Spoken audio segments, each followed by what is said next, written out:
because I got caught by a shot. Shit happens. And yeah, just back there. So a lot of learning curves and experience from the first year. And yeah, just got to go again this year. Now, when it comes to your matchup with Natan, obviously having success here in the PFL so far, what do you feel like, or how do you feel like that matchup will go, especially knowing that he has the experience that for what it takes to go all the way? Yeah, I mean,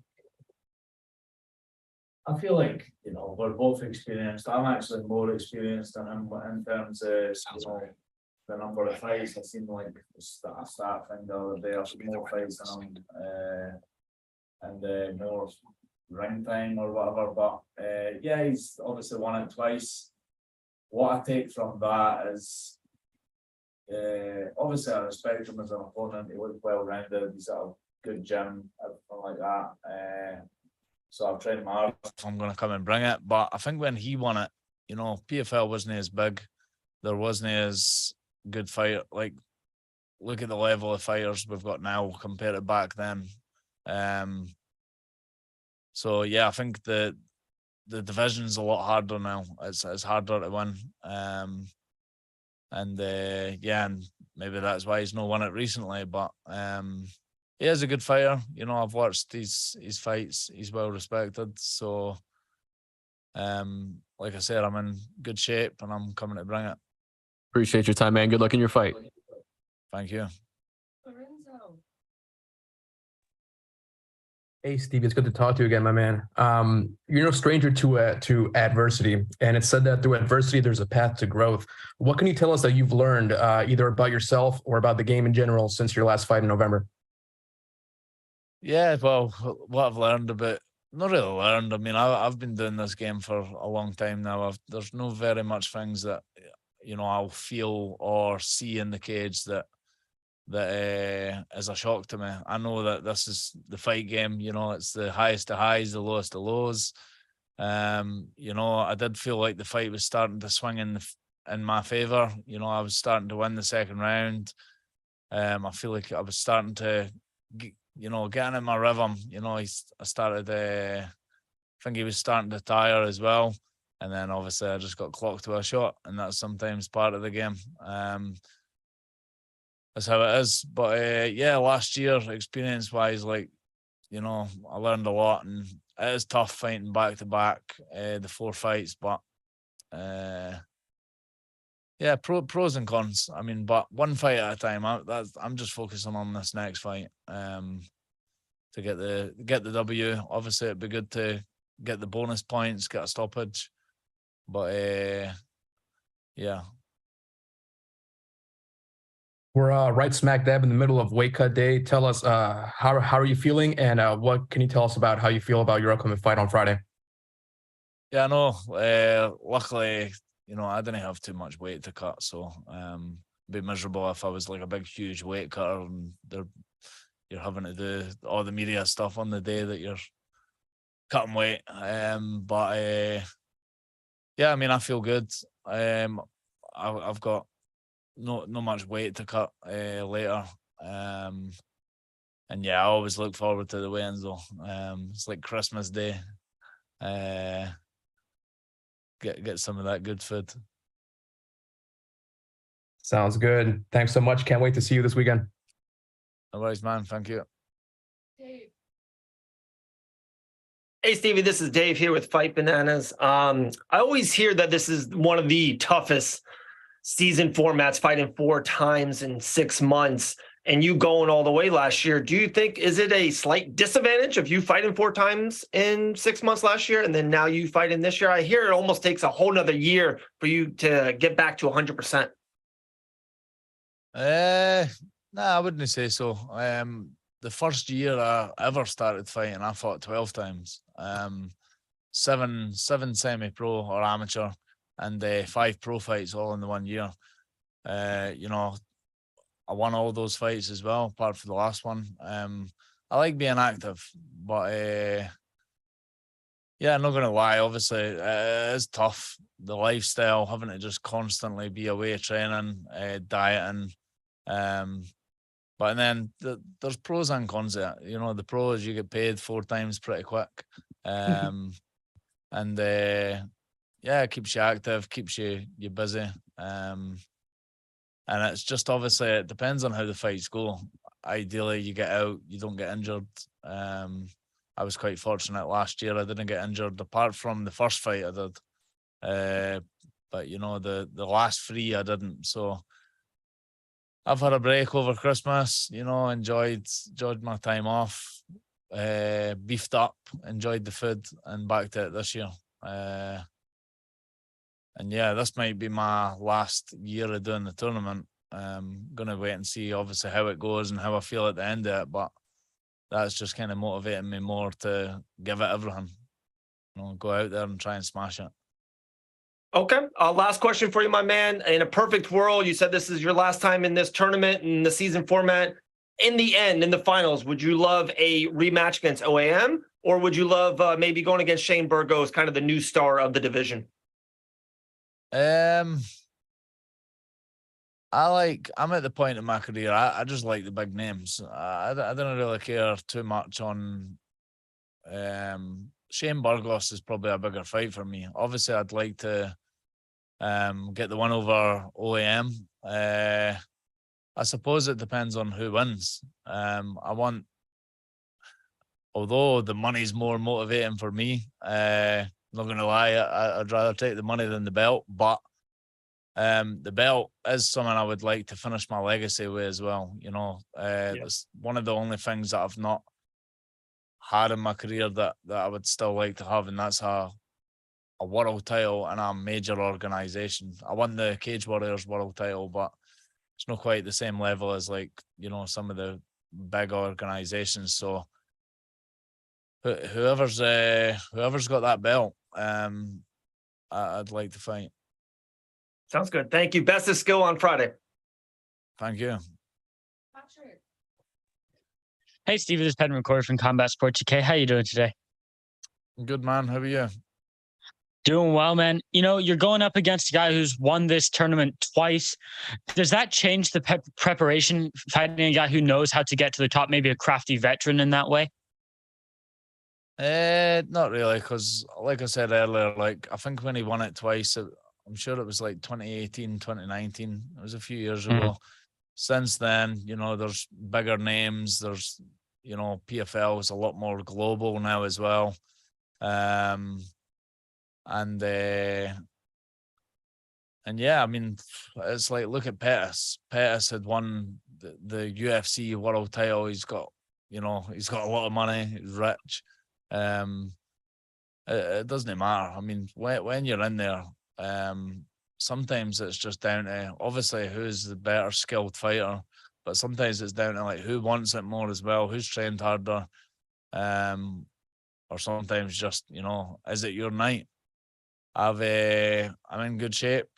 I'm ready to go. I'm sure he is as well. So a couple of days time, we'll find out. And how long have you been in Vegas for now to get used to the time difference? So I've been in Vegas. I came a little bit earlier.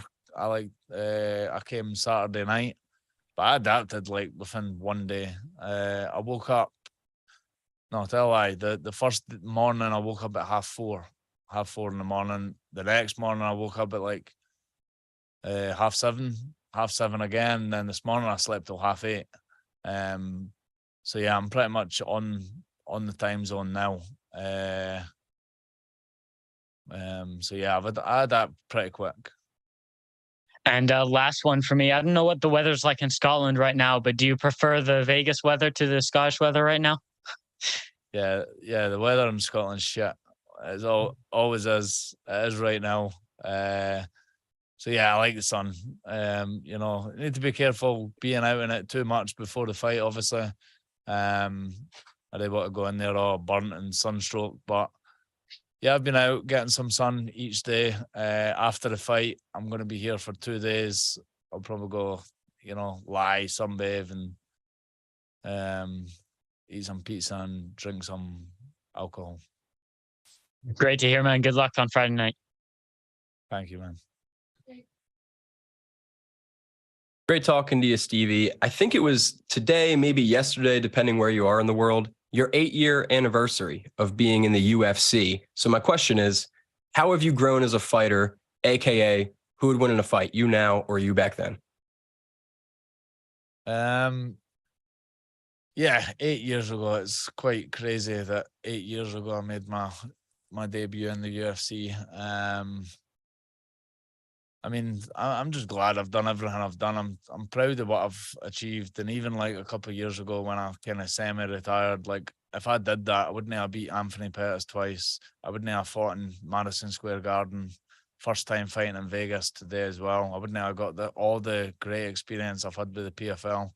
It's been amazing since I've signed with the PFL. So yeah, but the Stevie Ray 8 years ago, he'd maybe be a tiny bit more athletic, but he'd get smashed. I'm more wise and more technical, and I've still got the athleticism. Love it, man. Love it. And a lot of people are saying this matchup coming up is going to be grapple heavy. No secret, your opponent, big submission hunter. Are you expecting this fight to hit the canvas? And have you been preparing for a grapple heavy attack? I always prepare for everywhere. I mean,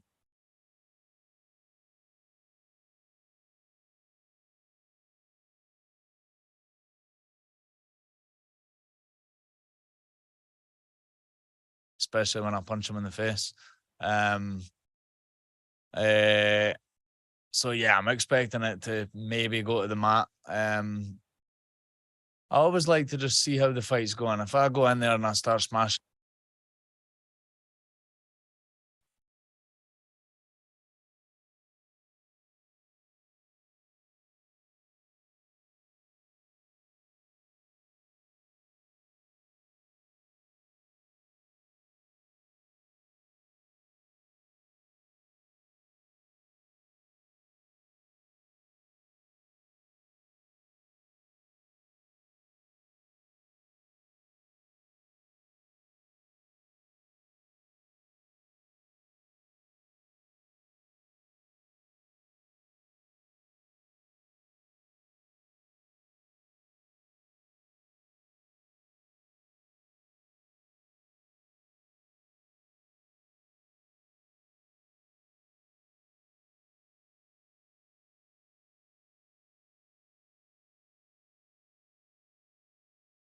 All right, you're back. Can you hear us?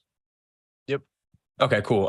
We didn't really get that answer. You cut out a few times. So I just asked you about the grappling heavy attack, if you don't mind reiterating what you said. And then that's the last one for me. Go. So yeah, I'm expecting it to possibly hit the mat. It depends on how the fight's going. I always train everywhere. If I go in and start smashing him on the feet, then obviously I'll look to try and keep it on the feet. If he looks to take me down and does get me down, I'm confident in my guard. I feel like I'm really well-rounded where, I'm not too worried if I'm on my back. I know I could pull off submissions from the bottom. I can get back to my feet. I could sweep. I know I could finish him if I get him down. I could submit him. And I also believe in my power and my striking as well. So I kind of always treat every fight the same. I'm just going to go in and try and put them away, whether it's a submission or, a knockout or on points. I'm just going to go in there and try and win. Awesome. Thanks so much, Stevie. Best of luck. Thank you.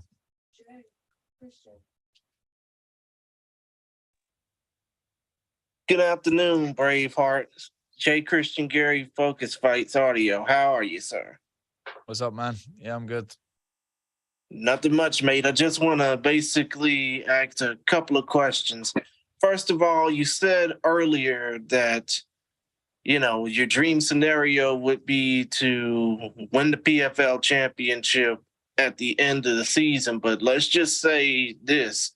If you were to retire from mixed martial arts, let's just say after this season is over with, what would you say would be your lasting legacy in the fight game? What would be my favorite moment, do you mean? Like, what I don't quite understand the question. I mean, basically, what I'm trying to say is when it's all said and done, when you put the gloves in the center of the cage, what would be your defining legacy in the sport? Well, obviously it depends on what happens this year.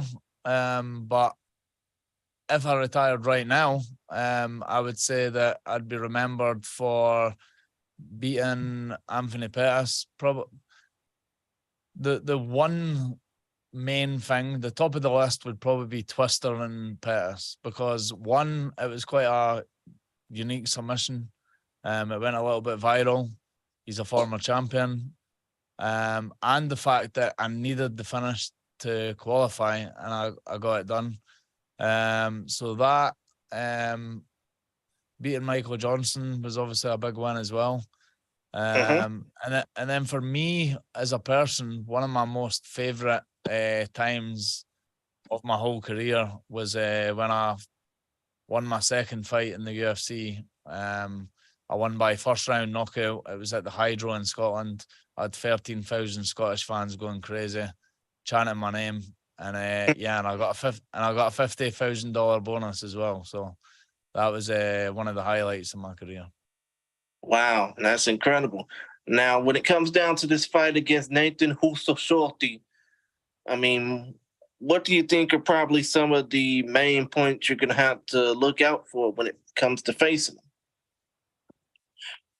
So, I mean, I could see the fight going. I could see him coming to pressure, trying to get a hold of me, trying to maybe get body lock, take me down, try and submit me. That's what I think he's going to come and do. He's going to walk forward like a Terminator or like a zombie, whatever you want to call it. He likes to absorb. He likes to absorb shots and just kind of try and overwhelm you with pressure. I do think when I land one of my shots, I do think that he's not going to come forward as much. You know, when I hit guys, they either go down or go out. So I'll be surprised if, you know, after I've landed on him, if he still keeps pressuring. But I am prepared for that, just in case. You know, if I do hit him with big shots and he's still pressuring, obviously I've got a plan for that. And yeah, like I've said before, I'm going to go in and try and win any way possible. Submission, knockout, just punching him 1,000 times, winning on points. Go in and get the W. Understood, mate. Other than that, all the best to you Friday night, and I'm pretty sure the fans over in the UK and especially Scotland will enjoy seeing you. Thank you, man. All right, No problem. you're all good here. You can go to the next room. Same, man. Thank you so Sure. much, Stevie. Appreciate your Thank time. you.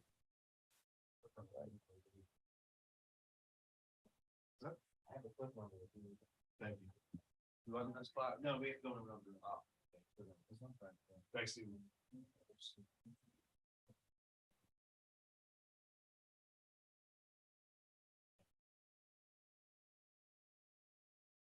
So good, dude.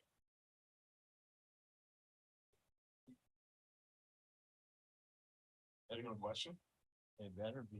It's sitting in mine. You gotta crack them. You gotta crack them. Shh. I will. Don't tempt me. I drink these all the time, so they should sponsor me. They should sponsor They all should. the time. You know, they're gonna throw it in my video too, you know. Floyd Mayweather wouldn't stand for that if it's in his video and he's not getting paid from. You know what I'm saying? All right, cool. All right, Kyle, first question for us, please.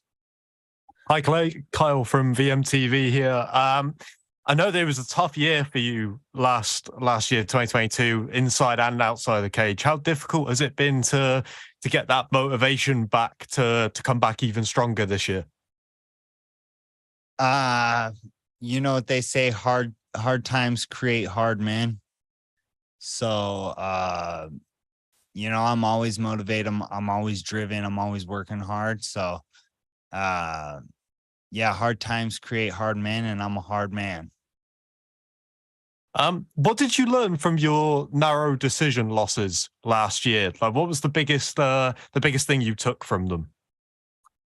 I got to close the gap. I feel like I was slacking on my grappling a little bit, and that's probably why they, edged it in the decision of Martinez. So I've stepped up on my grappling.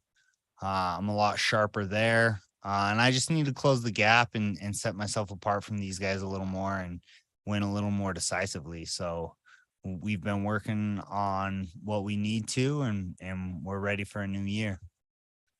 You've obviously got Nishikawa for this first round matchup. I know that you've mentioned wanting to face Shane Burgos at some point in the season. I know that's one that all the fans want to see as well. Is that one that you're hoping you're going to get round to this year?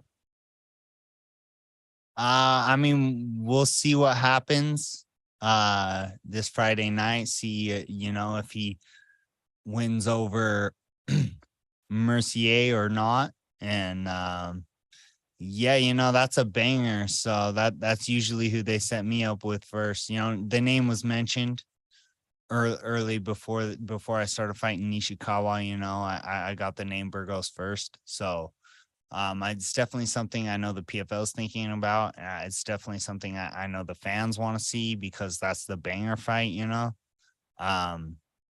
but it don't matter who they give me. I'm ready. I'm ready for whatever PFL decides, and I'm ready to beat these guys. So, including Burgos.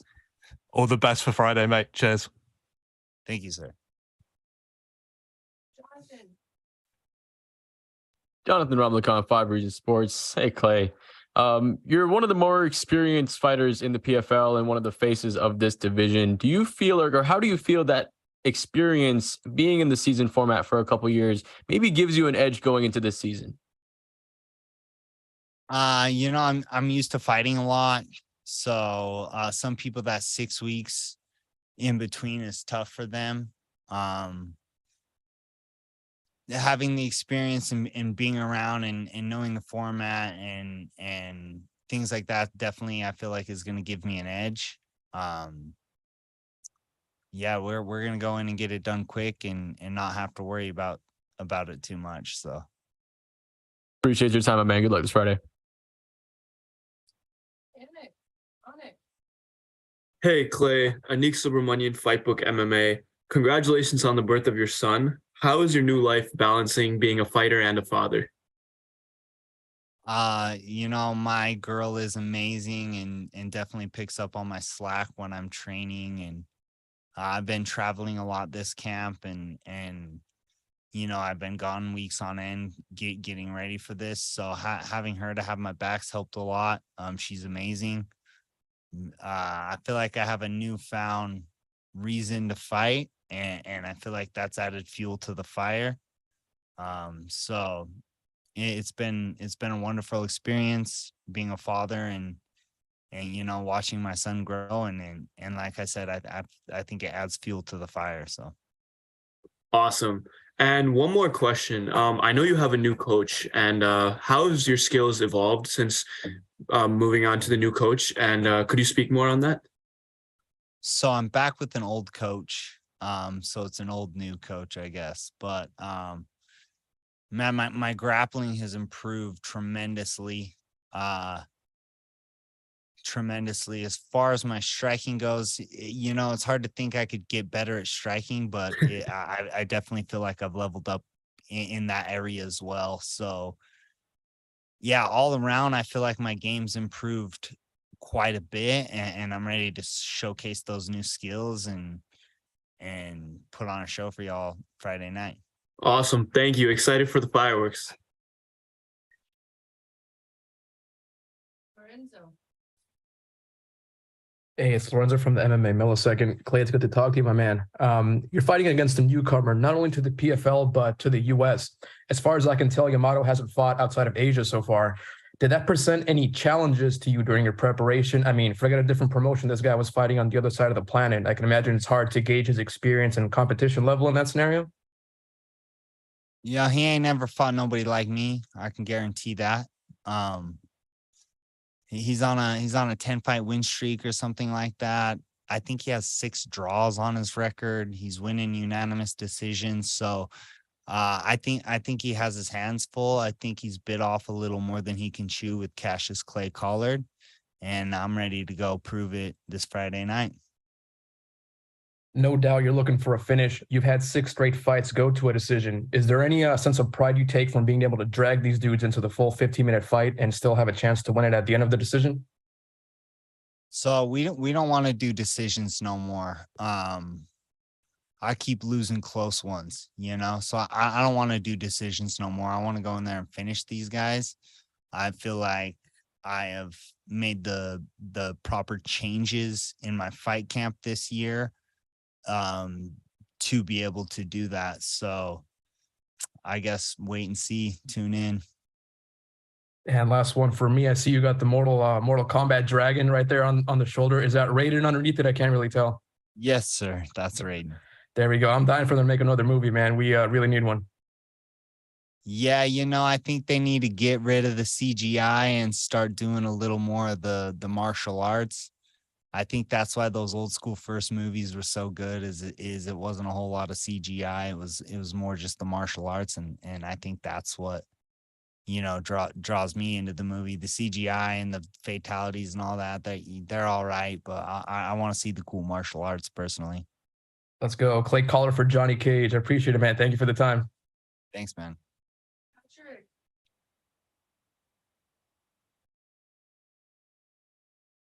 Hey Clay, this is Pat McCoy from Combat Sports UK. How you doing today? I'm doing well, brother. Thank you. So the mustache looks amazing. So I want to ask you if you have any advice for going more volume for us people stuck with the puberty mustache. Man,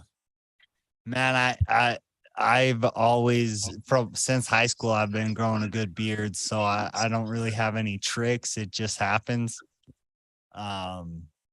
Thank you for pointing out the mustache. I think it gives me superpowers. So I think it definitely does.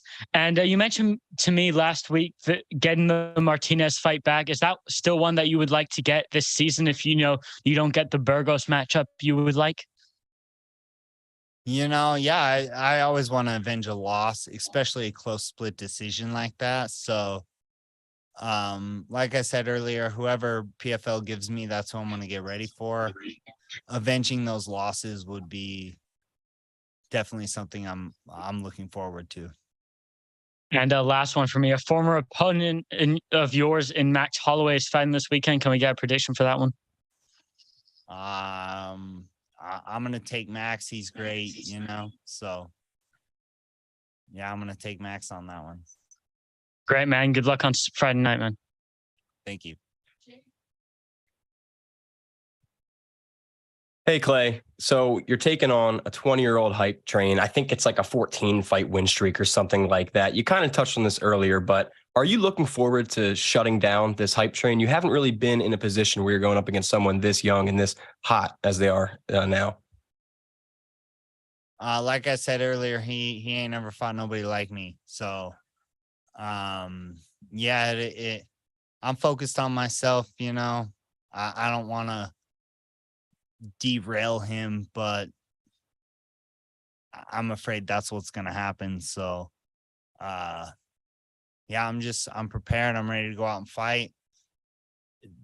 14 wins. He ain't never fought nobody like me though. So love it, man. Looking forward to it. And, you know, every time as a fan, every time I watch you fight, I am just impressed with your durability. You have a crazy chin. They say, you know, we've seen it throughout your whole career. Is that something you pride yourself on? Is that like a tool you consider that you utilize? I don't know if you've ever seen the old school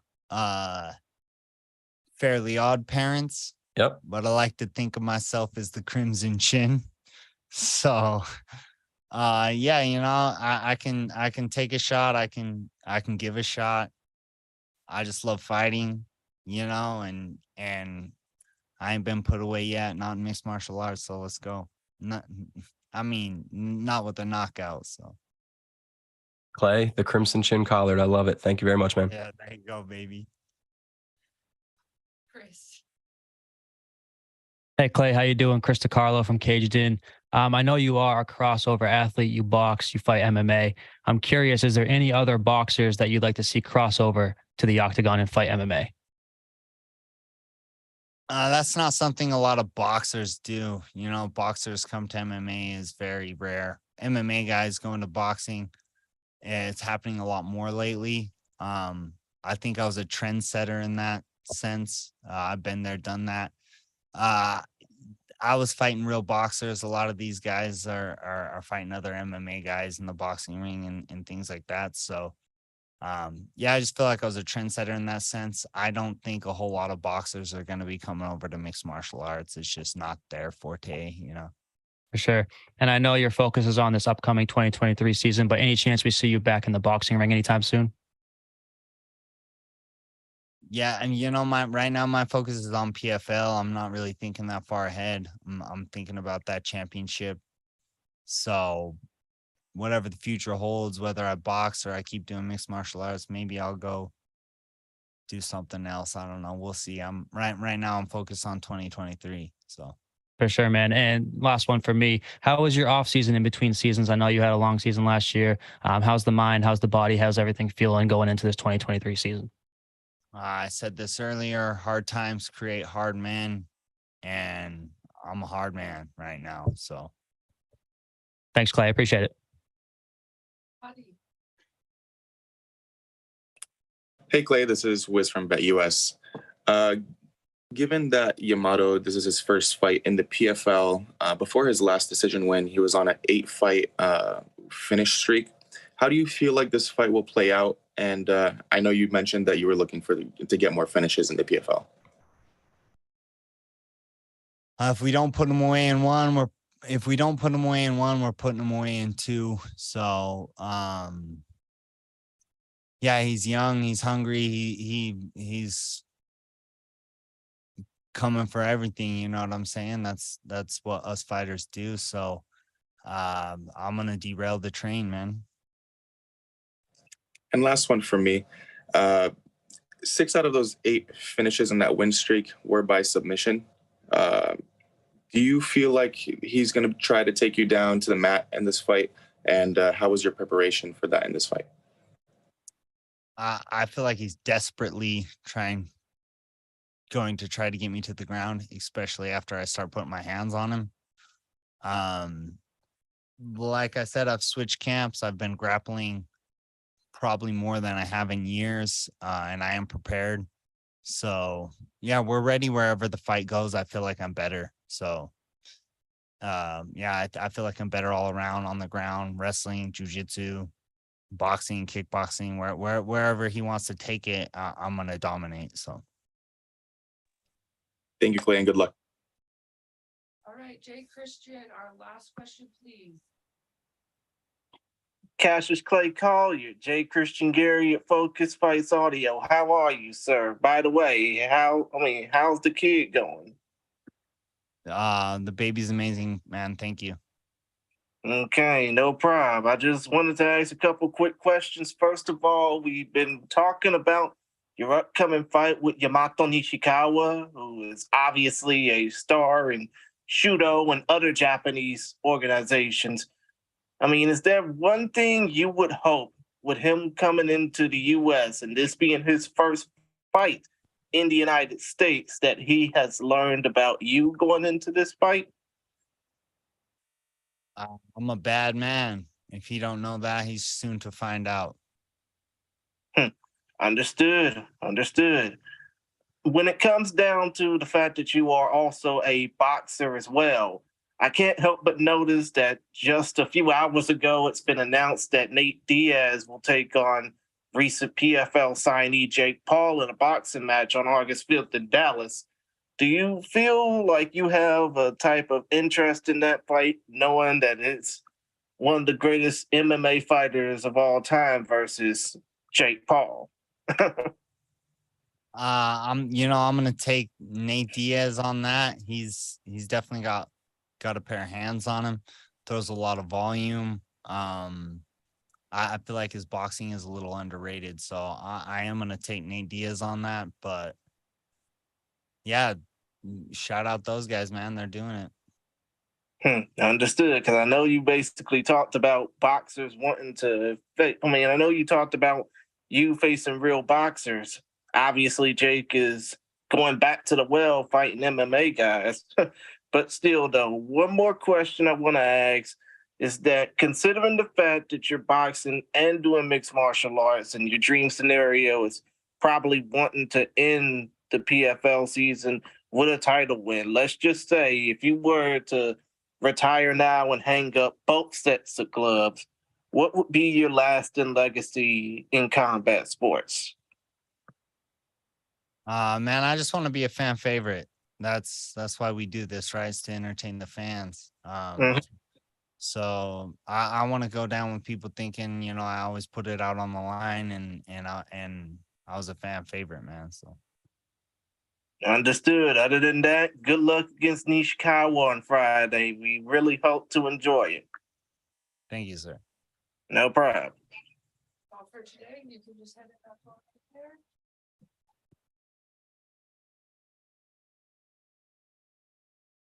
Yes, sir. Yes, sir. Thanks, bud.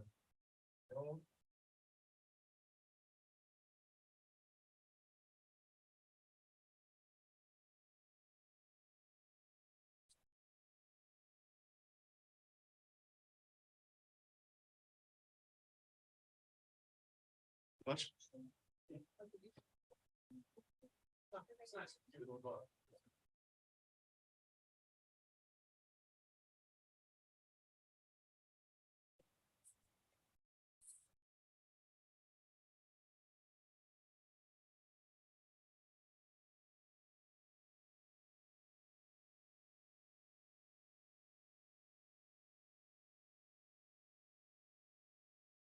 All right, guys, we are going to be utilizing a translator, so please give him some time to translate the question and then translate it back into English. Anik, let's start with you. Jarrah, welcome to the 2023 season, Anik Subramanian Fightbook MMA. You're facing the champion on this Friday. Do you feel more or less pressure by fighting the former champion? اهلا وسهلا فيك بموسم الجديد تبع البي اف ال. بتحس انك عم تلعب مع البطل الموسم السابق انه في ضغط اكثر ولا اقل؟ لا بالعكس، بحس الضغط عليه راح يكون. انا بالنسبه لي هاي فرصه كثير كبيره، اول الدوري العب مع البطل، اثبت انه انا يعني ممكن افوز على البطل واعمل برشر عليه. بحس انه الضغط راح يكون عليه مش علي. I feel really good coming into this season. I feel that I actually feel like the pressure is mostly on him because he is the champion. He is the hunted. And for me, this is a great opportunity to come in there and hopefully pull off a win. And one more for me, Jarrah, stylistically, how do you feel about this matchup against Sadibou? كيف بتحس لما بتطلع على ساديبو وستايل لعبه؟ كيف بتحس ستايلك بركب على ستايله؟ ما في سر بالموضوع، هو بحب يعمل مسافة وبحب يعمل سترايك وبدافع التيك داون كثير منيح. بحس انه انا ممكن اعمل برشر عليه.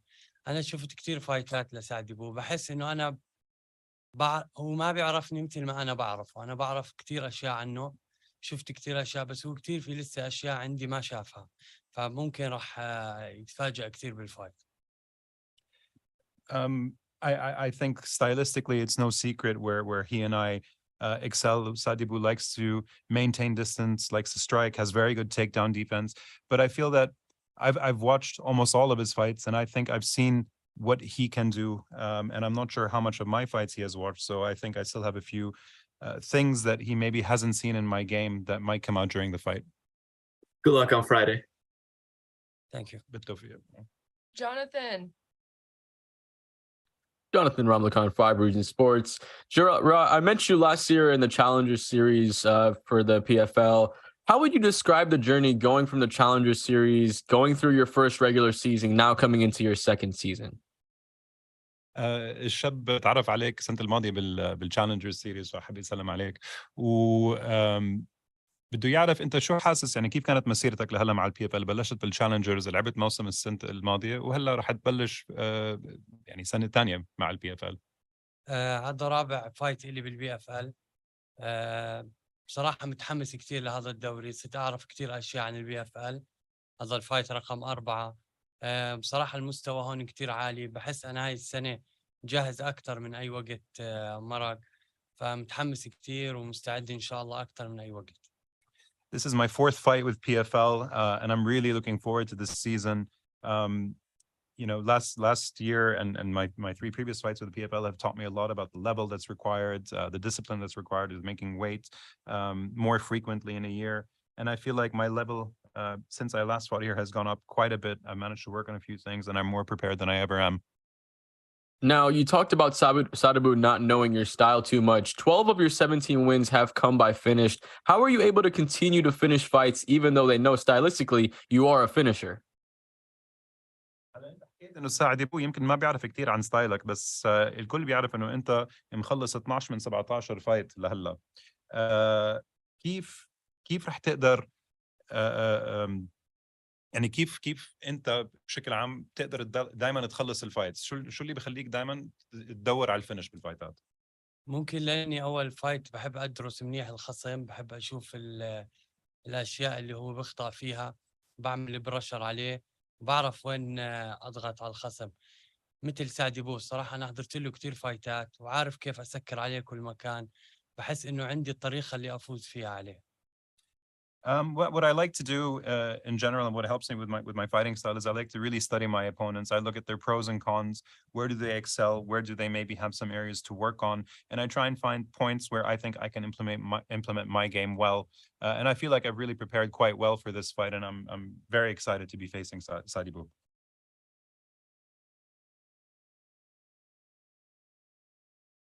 Christian, please.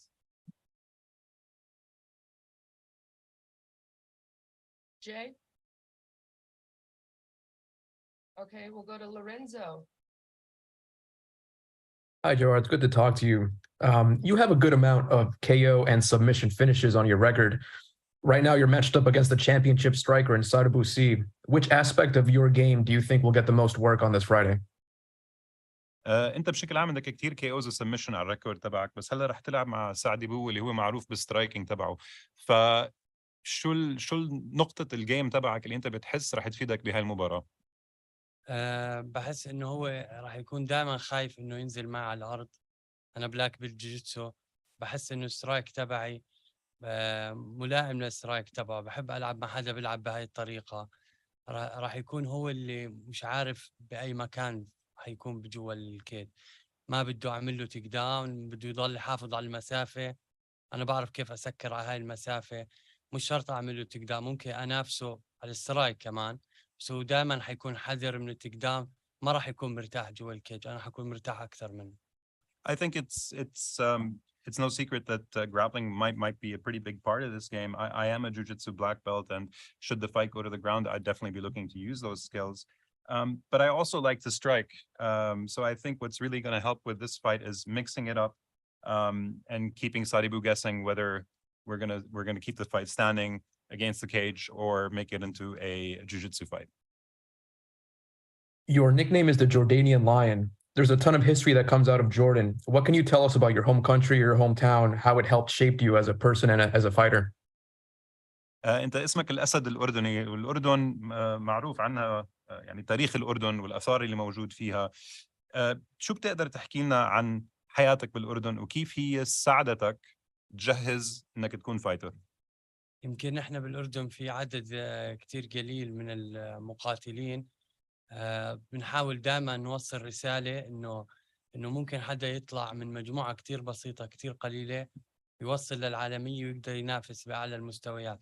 الحمد لله أنا وكمان أكثر من حدا يعني موجود في الأردن قدرنا نثبت هذا الإشي. اليوم إحنا عندنا مقاتلين موجودين بأكبر المنظمات وعم بنافسوا على أعلى المستويات، فهاي الرسالة اللي كلنا بنحاول نوصلها. You know, Jordan is a pretty small country with very few fighters, but all of us are united in the message that we want to get across, that from such a small, simple, humble country, that you can create fighters that can compete on the highest levels, and we're starting that. You currently have Jordanian fighters in all of the largest promotions in the world, and we hope that this will continue. Sounds good. Thank you so much for the time. Thank you. Madi. I'm gonna ask the question in Arabic first, and then I'm gonna translate in English. جراح فخر الأردن شرفنا. حبيب قلبي. جراح، في كتير من الشباب بالبلاد العربية بيطلعوا عليك كايدل، كأنه بده يكونوا مثلك. كيف هالفايت يوم السبت حتكون لك، وانت عارف انه في كتير الشباب عم يطلعوا وعم يشوفوا فخر الأردن؟ الله يحفظك. الصراحة هذا الاشي بزيدني حماس وبخليني متحمس أكثر للفايت. في كتير ناس عم تطلع على هذا الفايت. بدنا نشوف مقاتل من الوطن العربي راح يلعب مع بطل منظمة البي اف ال، شو ممكن يعمل. بصراحة عم بفكر إذا فزت على بهذا الفايت إن شاء الله حيكون دافع وحافز لكتير شباب عرب. فإن شاء الله أنا يعني بهذا الإيفنت راح أعمل إشي كتير كبير. إن شاء الله حبيبي. Good luck.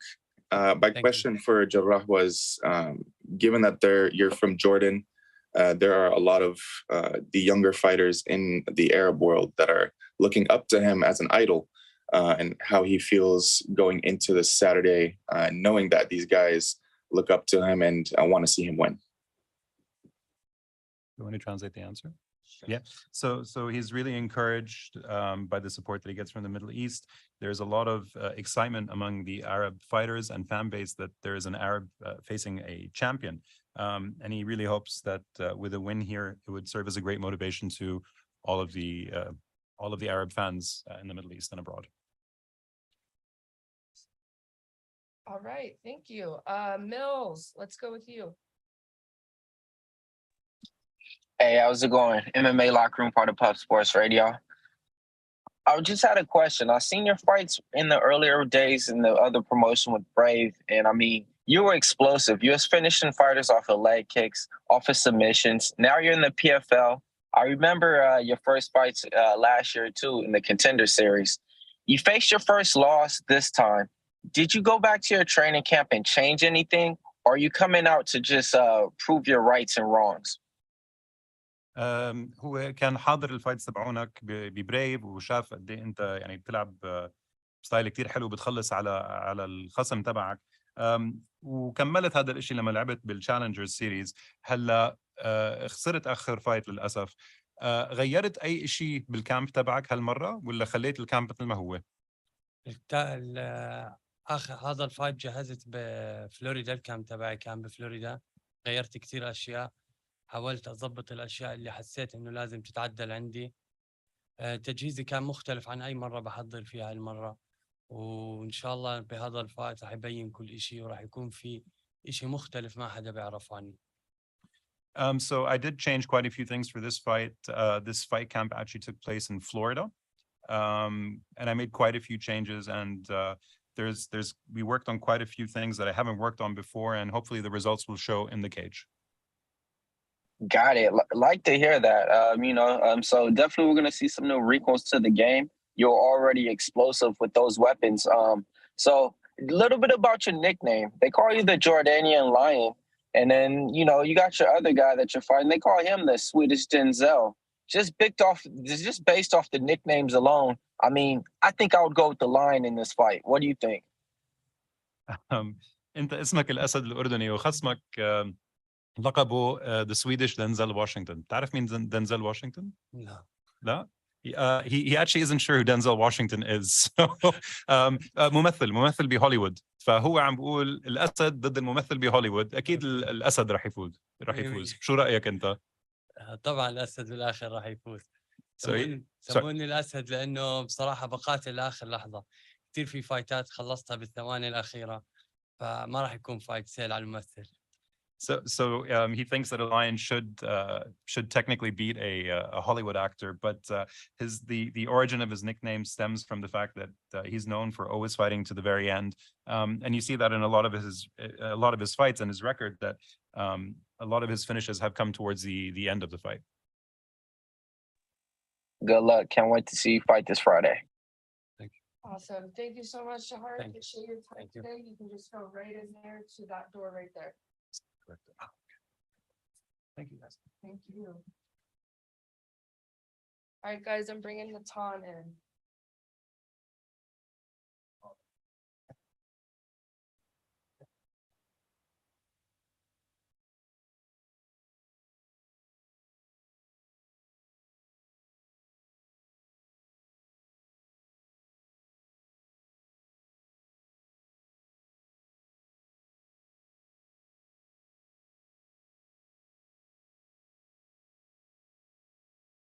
Yeah. My favorite pre-workout is amazing. Sorry. All right. Jonathan, will you please kick us off?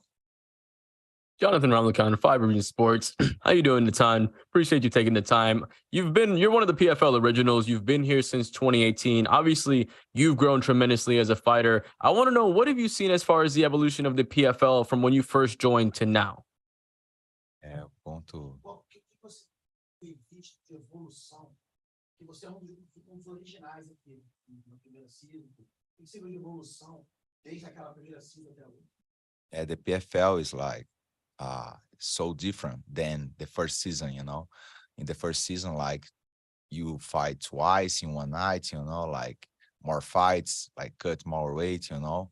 And now we need to do like just like 4 fights to the finals, you know, to the championship. And this is like better, you know, than the first and second season.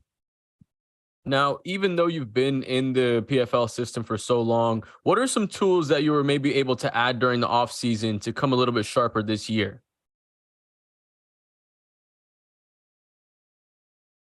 Você aprimorou seu jogo onde você está, fora de campo, para você ir para essa temporada agora? Okay, all right. I improve, I develop my game, you know, when I like in the off, you know, in the off season. Like normally I improve my style, my grappling, my strike, you know, after the fight, or normally, you know, just training, not with the fight, you know. But in my whole camp, like not the whole camp, but in my my whole career, I was training the last 7 years in the American top team, like in the best team in the world, you know. I was training with my whole coach, like my Pahumpa jiu-jitsu coach. He's like changed my jiu-jitsu, you know. Like I start to finish like more in the back, you know, real neck choke. I never finish like in the katagatame, you know, and he showed me like real like katagatame, you know. And my striking coach, like Macarrão, he he improved my strike with coach Catel and all coaches in the American top team, you know. And I improved a lot in the last 6 years, you know. But I think is the better after fights you can like you have time to train, like not for a specific name, you know, and you can improve your game. Thank you, and good luck in your season. Thank you. Hey, Natan, this is Pat McCord from Combat Sports UK. How you doing today? Good, thank you. Great to hear, man. You know, you won the PFL 2 times in a row, and now it's been a few years since then. So is it even more motivating going into this season, trying to become a 3-time champion and prove you're still the top lightweight? Yeah, for sure. I'm very happy because I can be the first PFL to 3 times championship, you know, and this is like very good. The first guy, you know, Brazilian guy. This is amazing. And how do you feel about the Stevie Ray matchup? You know, he was in the championship last season. He's beaten guys like Anthony Pettis. How do you feel about the matchup? And can we get a prediction from you for that one as well? Can you repeat the question, please? Yeah. How do you feel about the Stevie Ray matchup? You know, he's a very, very good grappler. And can we get a prediction from you in that one? O que você acha do Stevie Ray? Ele é bom grappler. Qual a sua previsão para a luta?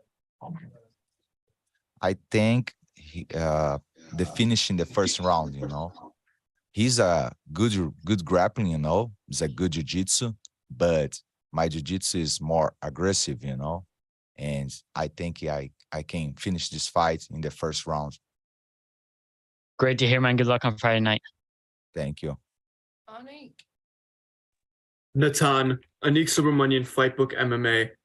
You haven't made the playoffs in the last 2 years, but in the championships last year, you submitted Jeremy Stephens. How much confidence do you get from beating such a big name on a big stage? pouquinho. Você não foi pro playoff no ano passado? Você, na luta final, você finalizou o James Stevens. O quanto confiante te deixa você sabendo que você finalizou cara que é daquele nome?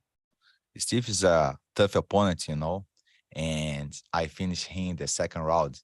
This is about the strategy, with my coach, my coach Parrumpa, he say for me, like you need to put your pressure in the second round, you're gonna finish him, and I finished him in the second round because he was tired, and he's a big name, in the MMA, and I was sad because I was fighting the final, but not for the title, but doesn't matter. Now in this year, I can improve like myself. I can improve for everybody, I can be the first PFL 3 times world champion. Right.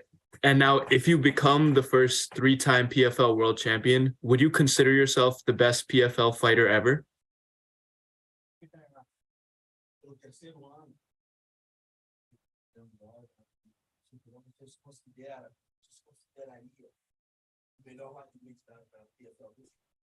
Absolutely, like the lightweights, like the hard division, in the MMA and the PFL as well. But, the first PFL 3-time champs, this is like just me, Awesome. Looking forward to Friday night, champ. Thanks so much. Jay Christian.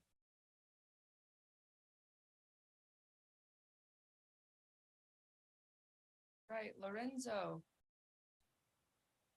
Hey, Lorenzo from the MMA millisecond. Natan, it's good to talk to you. You've been in the PFL since 2018, like we've said, and you went undefeated your first 2 PFL seasons. How did you adapt so quickly and so firmly into that PFL format when you came in? What's the secret? Because it seems like you found it.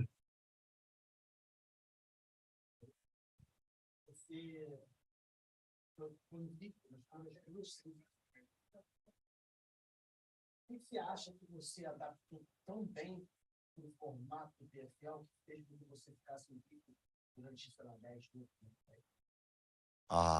Okay. In the first PFL was nobody, não quer ninguém me conhecia, nobody. Yeah, in the first PFL, nobody knew about me, but I like put a lot of pressure in the first PFL, in the second, but in the third as well. But in the last season, I was like a lot of confidence, but I lost the first fight, that split decision against Olivier, but yeah, I can show it for everybody. I can stay here, for a long time because I know fighting the PFL and I love fighting PFL, and I know train like after fight, like fight after fight, I know train like correctly, with my coach, and yeah. You're now 31 years old. You've won 10 out of your last 12 fights. You're in your prime. Do you think your most important improvements so far have been in your technique or maybe in your mentality? Acho que eu entendi. Você ganhou 10 das suas últimas 12. Você está no seu ápice agora. Yes, in this camp is. I translated everything but the question, the final question. Could you repeat your question one more time, Lorenzo? Yeah. I said, throughout the course of the past 10 fights or so, do you think your improvements have been mainly in your technique or in your mentality? Você melhorou mais na parte física e técnica ou na parte mental? Both. I think both. Like my mental and my physical, my body, I feel like more strong, more like more strong and fast, like in this camp specific, for this camp, I like training like very hard, not tired, you know what I mean? And I was like very, very strong. All sessions sparring training, I like train like, I'm in my prime of my career, you know. For sure. Thanks. Appreciate it so much. Thank you. All right, Jake, our last question for Natan, please. Awesome. Hey, Natan, how you doing? Good, thank you. So I'm just wondering who's going to be in your corner for this one, and why is it going to be those guys?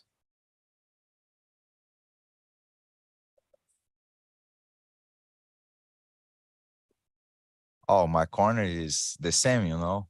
Coach, master coach, Parrumpa and Macarrão, you know. And they helped me since my first fight in the PFL and the WSOF as well, you know. And they is my corners and my training, my coach training, you know.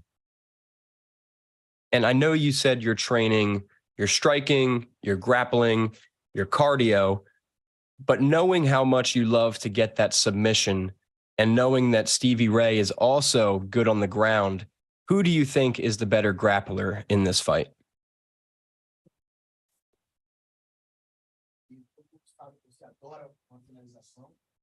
Mas o Stevie Ray também é bom de grappling. Quem você acha que tem o melhor grappling dessa luta? I think I better grappling, you know. I like more completely, you know. I have like better wrestling, judo, jiu-jitsu, you know. I train with the best grappling in the world in the American top team, you know. Like everybody, like Grant Dawson, Thiago Moisés, you know, Renato Moicano, Matheus Ganrot, like many guys, you know, many good fighters, you know. And yes, I'm the best grappling in this division, you know, and I can improve in this Friday, Saturday. I can finish him and 6 points in the first round, you know. This is the best scenario. And me, my friends Raush in the final, this is the second best scenario, you know. Let's do it. And lastly, you just mentioned Renato Moicano.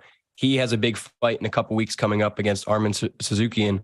Who takes that one, Moicano or Suzukian? This is like 50-50. All the two guys is like tough, you know. I've trained with Arman and Moicano is my partner training too, you know. But yeah, like they both guys like tough guys, you know, and like 50-50 in this fight, you know. Not bad in this fight. It's a great fight, and so is yours. Best of luck this weekend. Thank you very much. Thank you. All right. Is Raush right now? The OAM and then Raush. Yes, thank you. Thank you.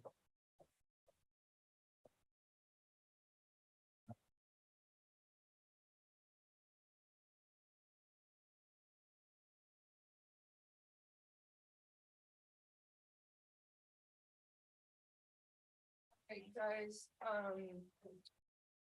OAM should be here in just a minute.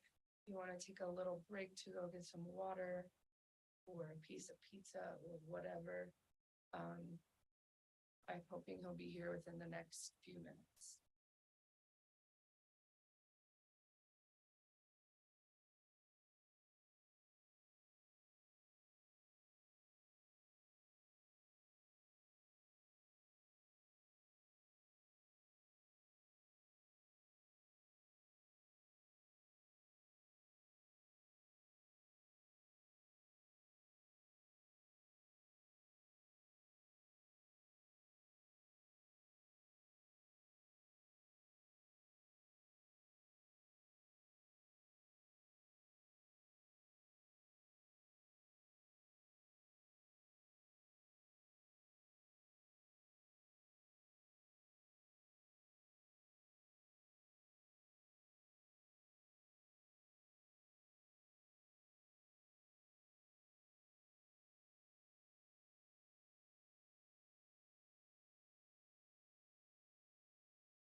Alright, guys, bring in Olivier in.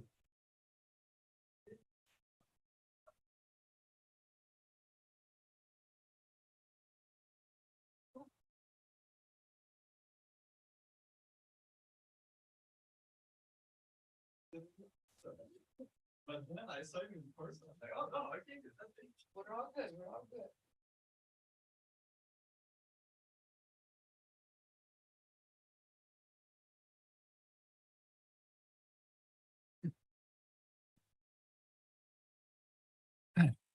All right, guys, champ is here. Kyle, why don't you kick us off? Hi, Olivier. How's it going, my friend? First good. question. How does it feel to be a millionaire? It feels great, especially with everything that's going on in the world. It's feel great. It's peace of mind, you know?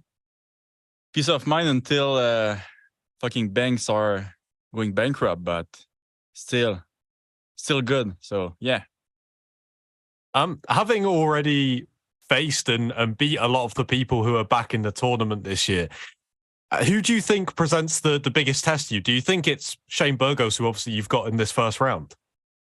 Yeah, I would say Shane and Schulte.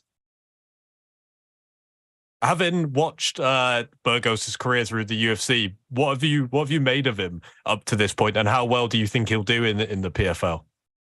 I think it's gonna be tough for him since he's kind of a kamikaze, you know, in the ring. But I mean, he's a fan favorite. I bet a lot on him. I lost money on him and I won money on him. So he's a really fun fighter. Like I said, he have a big heart. But PFL, it's for fight in 8 months, so it's gonna be. I think it's gonna be tough for his style. But I mean, everybody is gonna tune in to see the fight and see him fight. So yeah, looking forward to it. Okay, final question from me. After winning it last year, how long did it take you to kind of regain the focus that you need to go and do it all over again? Oh, I don't even know if I have the focus right now. So it was fast, actually. It was really fast in between the two season, faster than I thought. I thought I was going to have a little bit more break. But yeah, I went right back to it, and I did my homework. But yeah, it was really fast. Perfect. All the best for Friday, mate. Thank you, sir. Jake. Hey, Olivier, how you doing? I'm good. So your last time out, you get your first finish since being in the PFL. Obviously, big fight with a lot of other things that came along with it. But how good did that feel to get a finish? Oh, it felt great. I mean, it was my first finish in PFL. I was known to be a finisher back in the days. And I did a lot of decision in the couple back here. So it's feel great.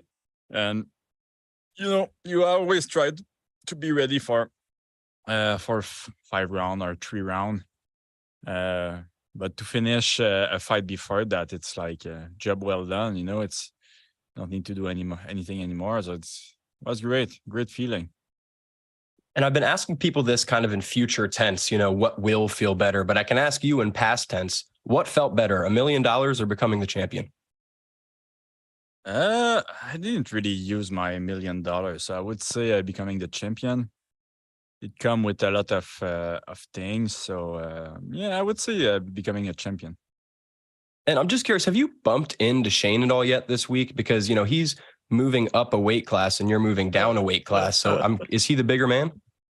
Yeah, it's pretty funny because I just told that to the team here just before the interview, because I saw a guy coming in and he really looked like Shane. I was like, holy cow, the guy is huge. Like, he's so huge. Like, I was amazed. I was like, oh my God, like, he really took it seriously. You know, he pumped some iron and he became so huge.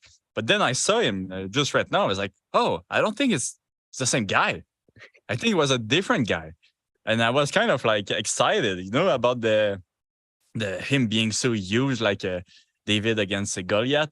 But no, he's not that big, actually. But I was really amazed. I was like thinking about this, like, man, bro, he really went all in on the pumping, you know? Well, it'll be interesting to see on Friday night. Thank you very much and best of luck. Yeah, thank you. Jonathan. Jonathan Romlicon, 5 Regions Sports. So there's only been 4 champions to repeat thus far in the PFL. What do you feel like you need to do to become the 5th person to repeat? I don't know. Train, I guess. Be the best. Yeah. Be smart. I know you love these media day questions, so No. It's just, no. It's I love the question. It's just, yeah. Awesome, man. And was there any tools that you maybe added during the off season to maybe bring a different element into your game this year? I didn't add anything since, like I said, it was kind of hard because you don't have time really to train in between the 2 seasons. You know, it's going so fast. So what I did though, it's add some professional in my team. So I had injury prevention. A dude in my team, so I think that will really help because last year that was one of my big challenge. It's injury, and yeah, so that's pretty much it. I mean, I still watch a lot of video. I study the game. I study the new stuff that we see, but to tell you that I really improve in between the 2 seasons, I don't think it would be true. Appreciate your time, man, and good luck in your fight in the season. Thank you. Lorenzo.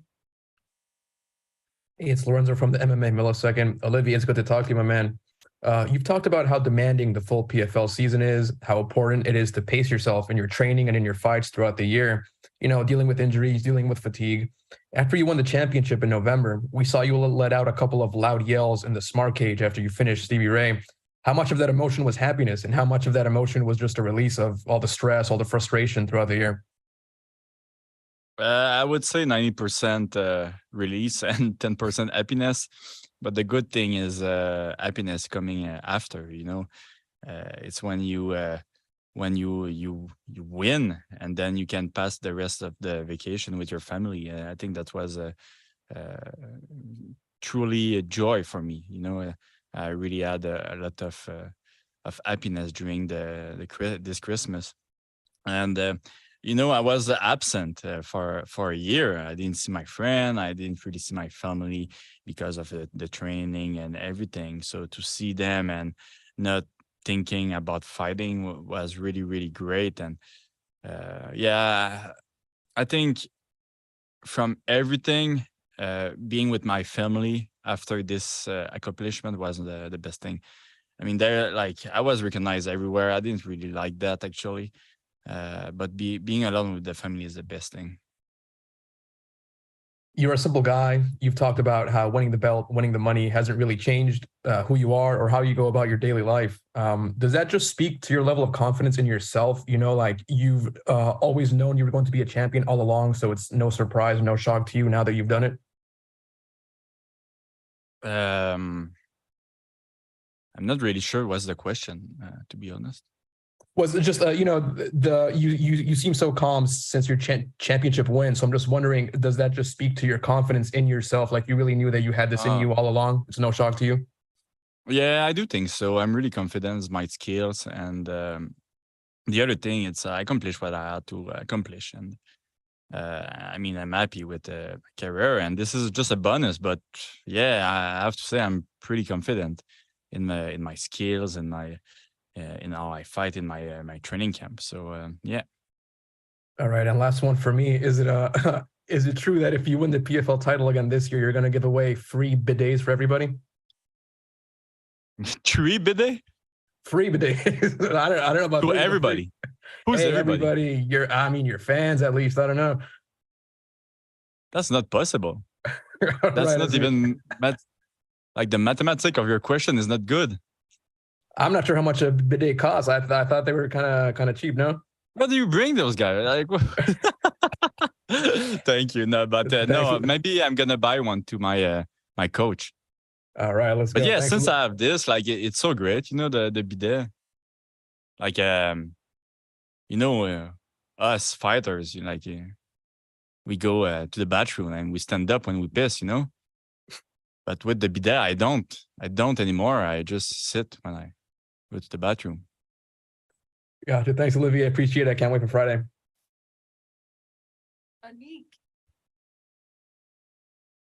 Olivier, Anik Subramanian, Fightbook MMA.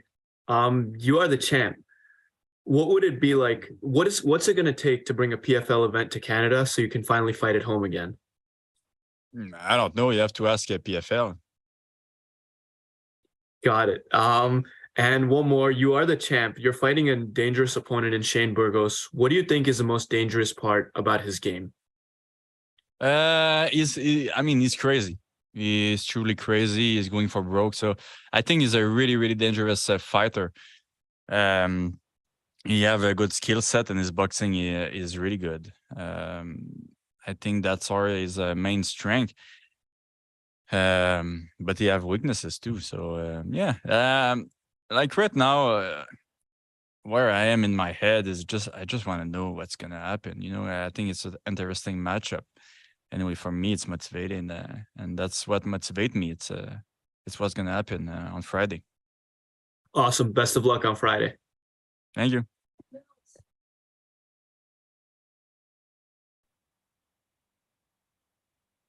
All right, yeah, go ahead, Jay Christian. You can go. Olivier, what's up, Canadian gangster? How are you? I'm good, and you? I'm doing all right. Jay Christian Gary from Focus Fights Audio. I just want to ask you a couple of questions. First of all, when it comes down to this season, as you're coming into the season to repeat and add an extra million to your bank, what do you hope to inspire? What do you hope to say to young fighters, not just in your half of Canada, Eastern Canada, that is, but other fighters around the world that are inspired by your journey? I don't know. I don't really think about that stuff. The only thing I think about is that would be great. It's to open the path for some fighters in Canada, some young fighters. We have a big problem in Canada. We don't have any newcomers. There's a lack of let's say event in Canada. And if you want to be a pro fighter, you really have to be motivated. You have to go elsewhere to fight and probably lose money to fight. So I hope it opens some doors in Canada. What? I understand. Okay. And I think that's it.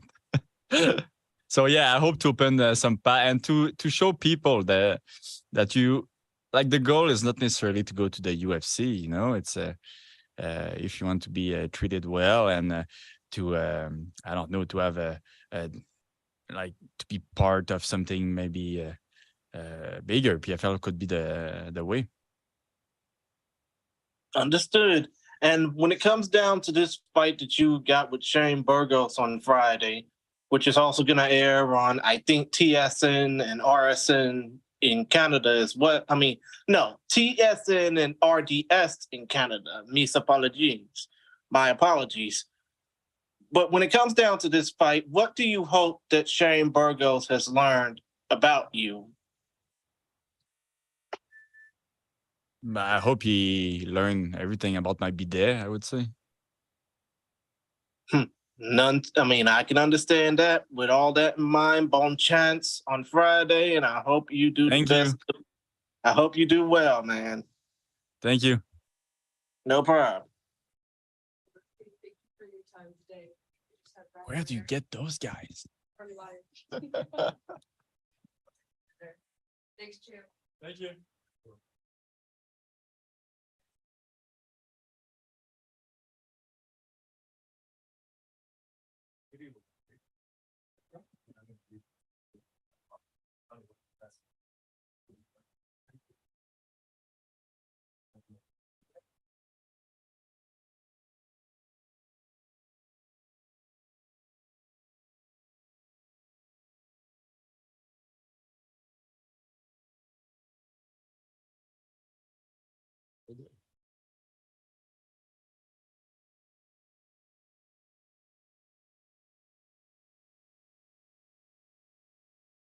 right, Patrick, do you have a question for Raush? I do. This is Pat McCord from Combat Sports UK. How you doing today?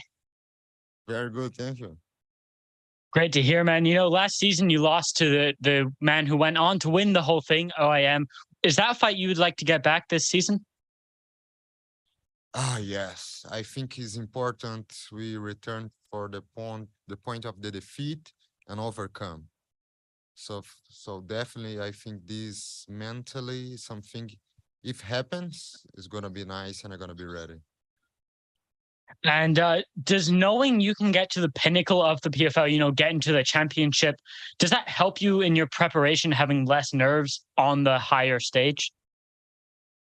Can you repeat the question? Sorry.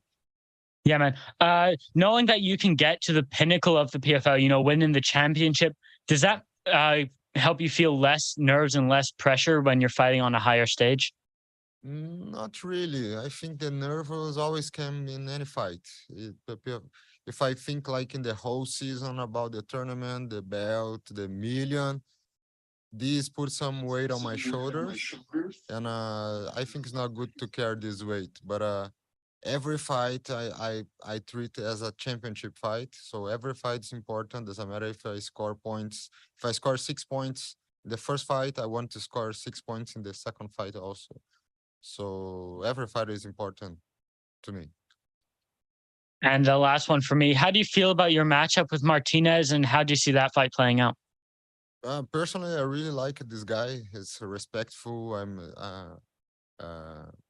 know we're gonna make a great fight, and I think his style match really good with me. He's a taller guy, dangerous guy, resilient. I respect him a lot, also as a fighter and as a person. And I think gonna be a really excited fight to watch. Great to hear, man. Good luck on Friday night. Thank you. Jonathan. Jonathan Rumlicon, 5 Reasons Sports. How you doing, Howish? Appreciate you talking again. How is the approach different? You know, you talked about obviously treating every fight as a championship fight, but how is the approach different for maybe trying to get that million versus trying to repeat or go ahead and get that second championship? I think I don't treat different. Like my season last year was terrible for me. Even I scored the points in the first fight, I didn't put a good performance. So I treat my last camp different for this season. I started helping the other guys sooner, you know. After I got a championship in 2021, I took a long time vacation. I deserved, but when I returned, I felt like I lost a lung. So I was like terrible. I took more time to get in shape, and I learned from these mistakes from last season. I'm lighter right now. My energy level is like super good.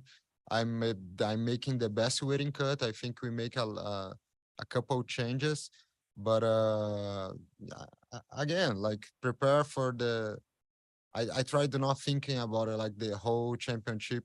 I'm focused in every fight. I need to score points and go for the next. And I wanna be champion with scoring 4 wins. So it's my goal. Now, maybe a lot of people don't know, but you thought about quitting MMA, right? It was getting really tough for you a long time ago. What do you have, or what words do you have, or some thoughts for anybody that's maybe thinking about leaving, that's maybe just on the cusp of making it, but don't know if it's the right thing to do? Man, I put my life in the Jesus Christ hands years ago, and he's my main sponsor, holy sponsor. So every time I come here, I think I need to talk about my faith because it was impossible to me to step in the PFL, and God opened this door. So how can I not talk about Him? And don't quit about your dreams, because if I had quit, everything I live in 2021, and also in 2022 was not that good, but it's like I was living the dream, and here again talk to you. Don't quit, because I always believe God has the best for our lives in His time, not ours. Nothing possible about the men above. Appreciate your time and good luck this season. Thank you.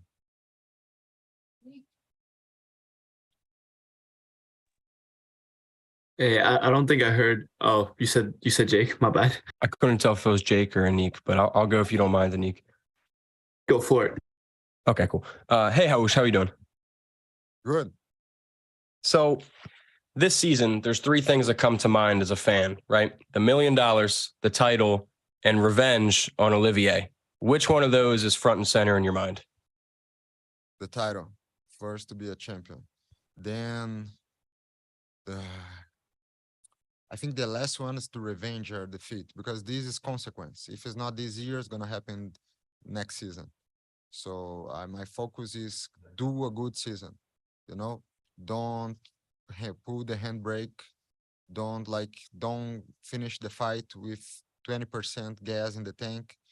Go there and try score these 6 points and gather the risk, because this was the main complaint, I think, from the fans, from the coaches. Like, if you are that good, and we know you are that good, how strong, explosive, you are the war horse. So why don't you finish this fight soon? Like you hit the pads. Of course, it's easier said than done, but I'm excited to try to show, and like, doesn't matter what, I'm gonna finish this fight. And I have this feeling in my heart right now. And something I noticed just looking over you and Alex's resumes, you guys have fought a lot of the same opponents that each other have fought. How do you think that experience is going to play into the fight on Friday? We fought the same opponents, but different games, I think he studied my game, I studied his game. The fact we fought the same persons, maybe I have some base in his strength level. Like when I know Loic was strong, so Loic take him down. So I think I was stronger than Loic. So I have a good base, but geez, this is just statistics. It's not like what's gonna happen in the fight. We never know. So it's just a base. I don't think helped too much. Awesome. That's it for me, man. Best of luck. Thank you very much. Appreciate it. Raush, Anik Subramanian Fightbook MMA. You train at one of the best gyms in the world, American Top Team. If you could choose one sparring partner, who do you think's the toughest one you faced? This camp who helped me was Joaquim Silva, Neto from UFC. So I think he's better than my opponent in the every single round. But I think when I spar, one of the difficult guys I spar in the gym was Renato Moicano. He's really tough. When you spar him, it's like always like a fight. So if you to spar him, you need to okay, you need to be 100%. Don't go has no so trains with him. So funny fact is against him is I go 30-40 minutes before, really get a good warm up, and okay, it's time to fight. He's that kind of everybody's tough, but have some guys who when you spar really fight, and he is one of them. He is Manny Moicano. Thank you so much, and good luck on Friday. Thank you.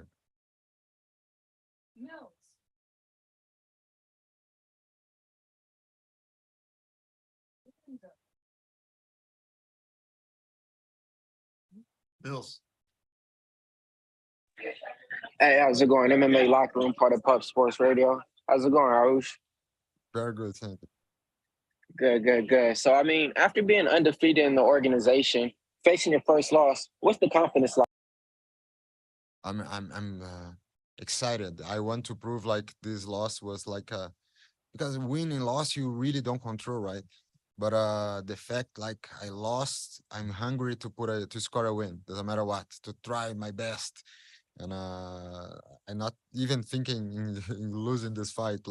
I don't see this happen. So when I lost in the past, I always put 2 or 3 wins to score next. So I hope to do the same now. 4 wins straight now and get this championship.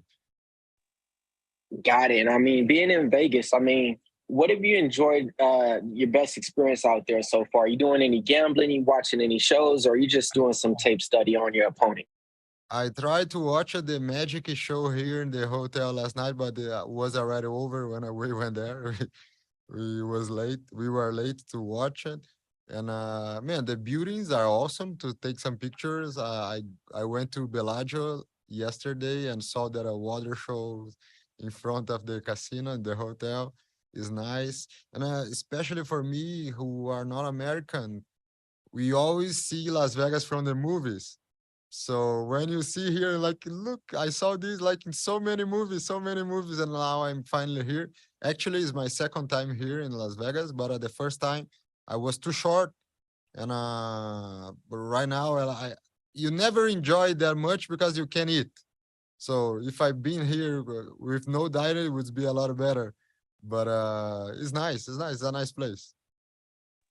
Got it. And then just to speak on your little fight IQ and resume, I mean, you got one of the stronger resumes in PFL, wins over Anthony Pettis, Clay Collard, Louis Grotzovic, Don Maj, you know, even fought Matt Frivola, you know, in another organization. How has all those prepared you to be to get that $1 million? Your audio fail in the exactly moment of the question. Can you repeat? You're just breaking out really bad. Pretty much, it seems like you have a lot of fight experience over a lot of opponents in the PFL. Wins over Pettis, wins over Clay Collard. How have all those fights prepared you to win this season? And after my fight against Anthony Pettis, my confidence level, my mind changed forever. I think that was the fight I really needed. I was so excited, and when I got that fight, was my second favorite ever, because changed my life forever. Because as a fighter, I was like, okay, I be the guy who were one of the best all-time fighters, so I can keep doing that. And so he was like the guy who put my mindset in another level of confidence, because I am his a really good fan. Like after the fight, I took some pictures of him. My dad take pictures of him, like, because we were his fans. So for real. So when you see yourself doing something that good, like beat Anthony Pettis, you change yourself forever. And the other guys, I think no one has that name like Pettis. Also tough guy. Everybody's tough, but famous is better when to, because give you a better reward. Thank you. Kyle. Hi, Raush. Kyle from VMTV. You said that last year your performances just weren't up to scratch. I'm just wondering, now that you've had some time to kind of reflect on them and work on some things, what is it that went wrong for you last year? I think it was the first season, the first year of my life, I never concerned about money. So maybe for me it was something new, and didn't work good at all. Not I am worry about money now, but my motivation, I need to, okay, my motivation level was different. Like, we have your refrigerator really full, it's not really good for a fighter. So I need to, if I start to work with a psychologist, sportive psychologist, to try understand my mind better, because I want to turn on their savage mode again and become the war horse and help. Because if you have not a good performance, but you know you can do better, something in your mind is not right. So I try to find what can I do better to push myself in the fights.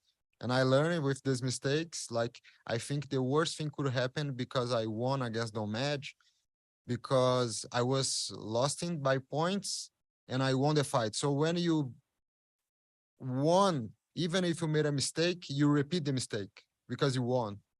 And I repeat the mistake against Olivier, and he won the fight.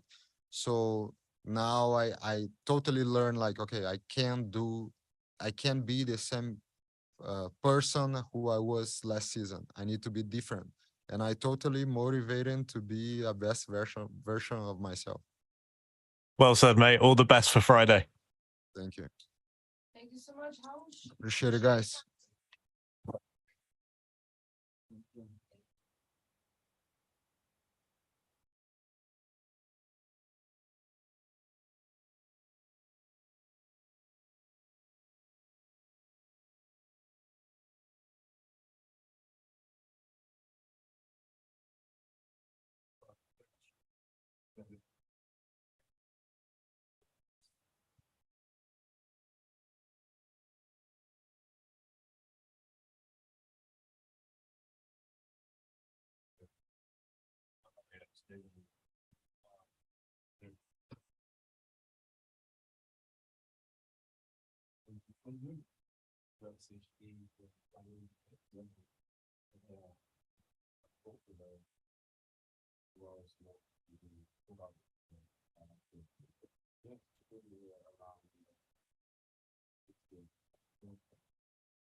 So what they say is, you know, if we good, and if we good is important, 100%.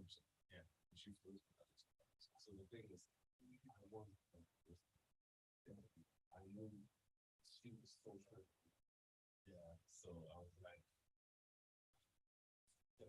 but this,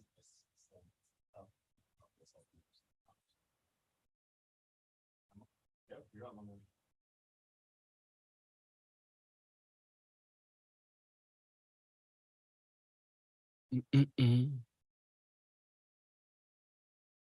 Right, Lorenzo, please start us off. Hey, it's Lorenzo from the MMA Millisecond. Sadibou, it's good to talk to you again, my man. You did some traveling after your championship fight. Aside from going back home to Sweden and Senegal, you mentioned earlier this week that you spent some time in Vietnam. It seems like a beautiful country to see. Can you tell us a little bit about the highlights and what made you want to visit that part of Asia? Yeah, first and foremost, thank you for being here with us.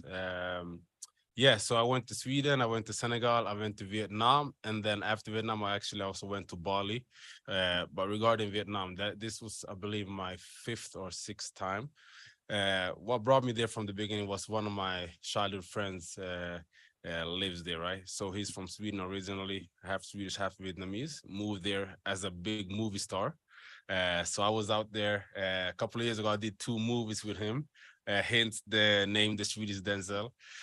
Vietnam is an amazing country, you know. I believe the culture is so nice, the people are so nice, weather is amazing. I like the tropical heat a little bit, and food is amazing. So I just was there zoning off, enjoying myself, had an amazing time.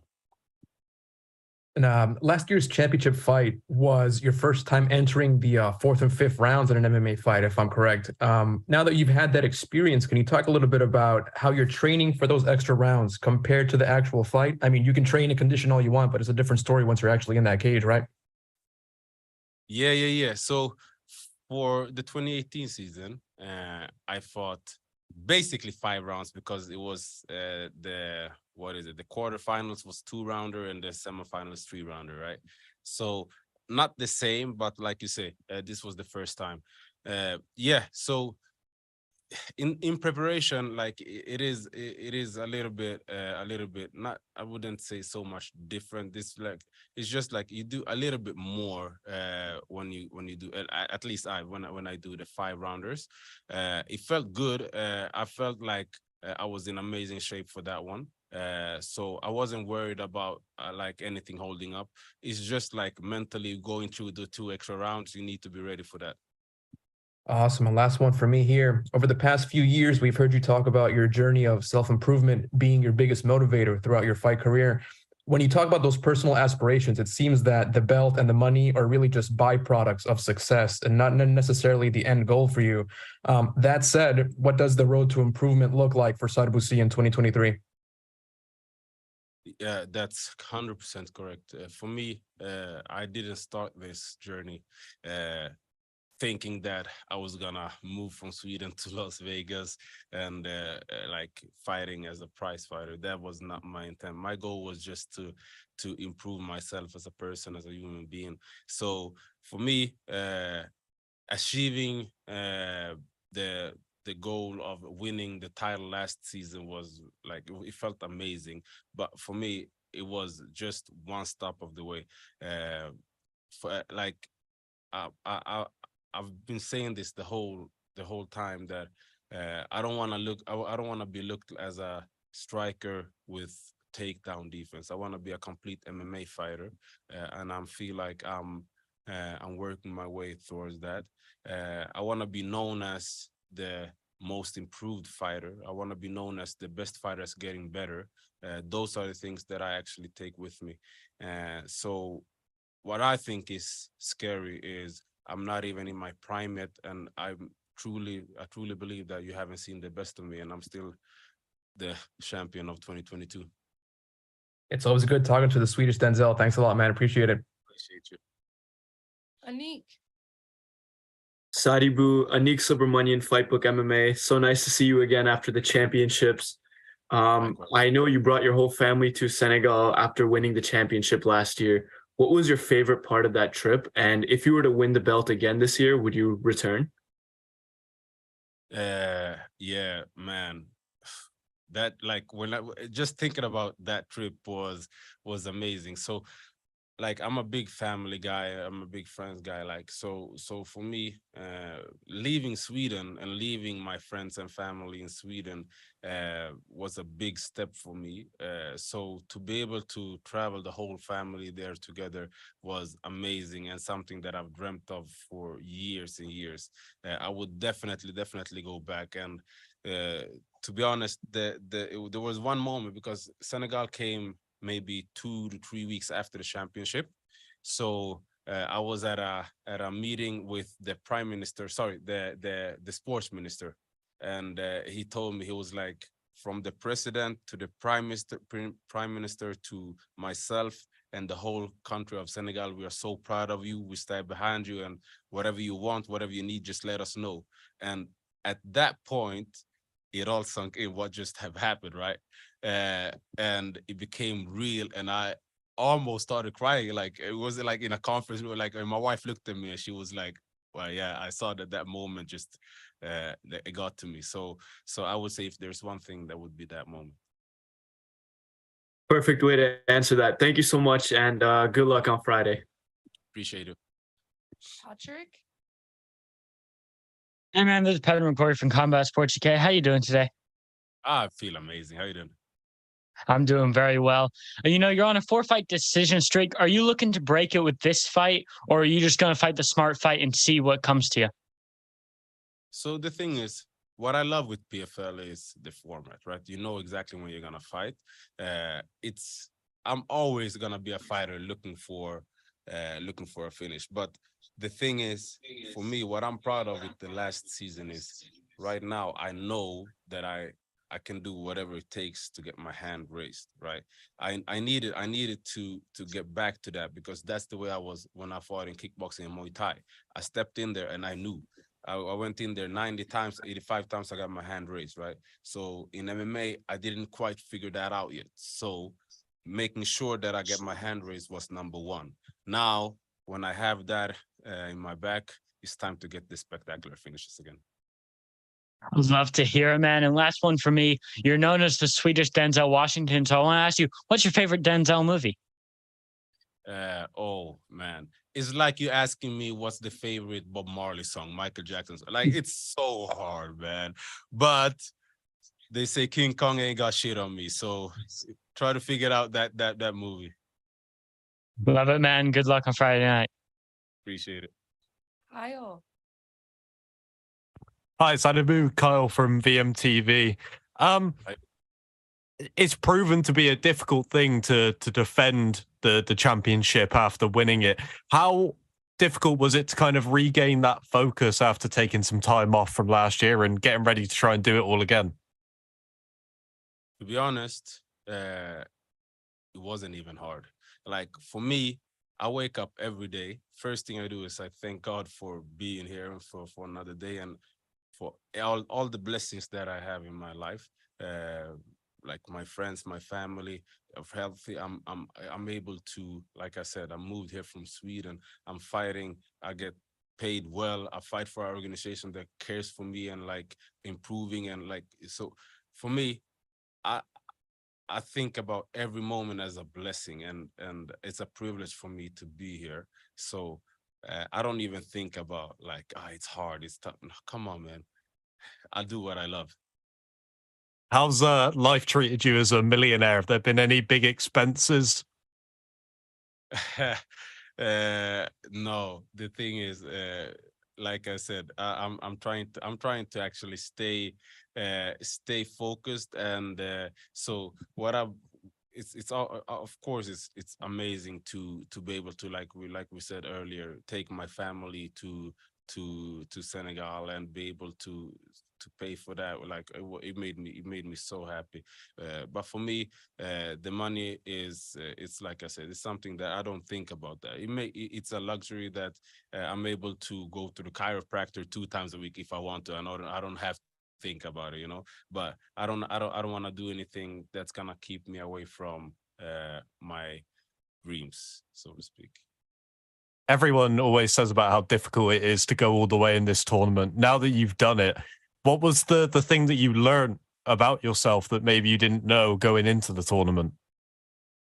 How much I really wanted it.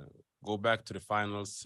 It was a moment where my contact broke, and at that point, it was hard for me to even see and locate my opponent, right?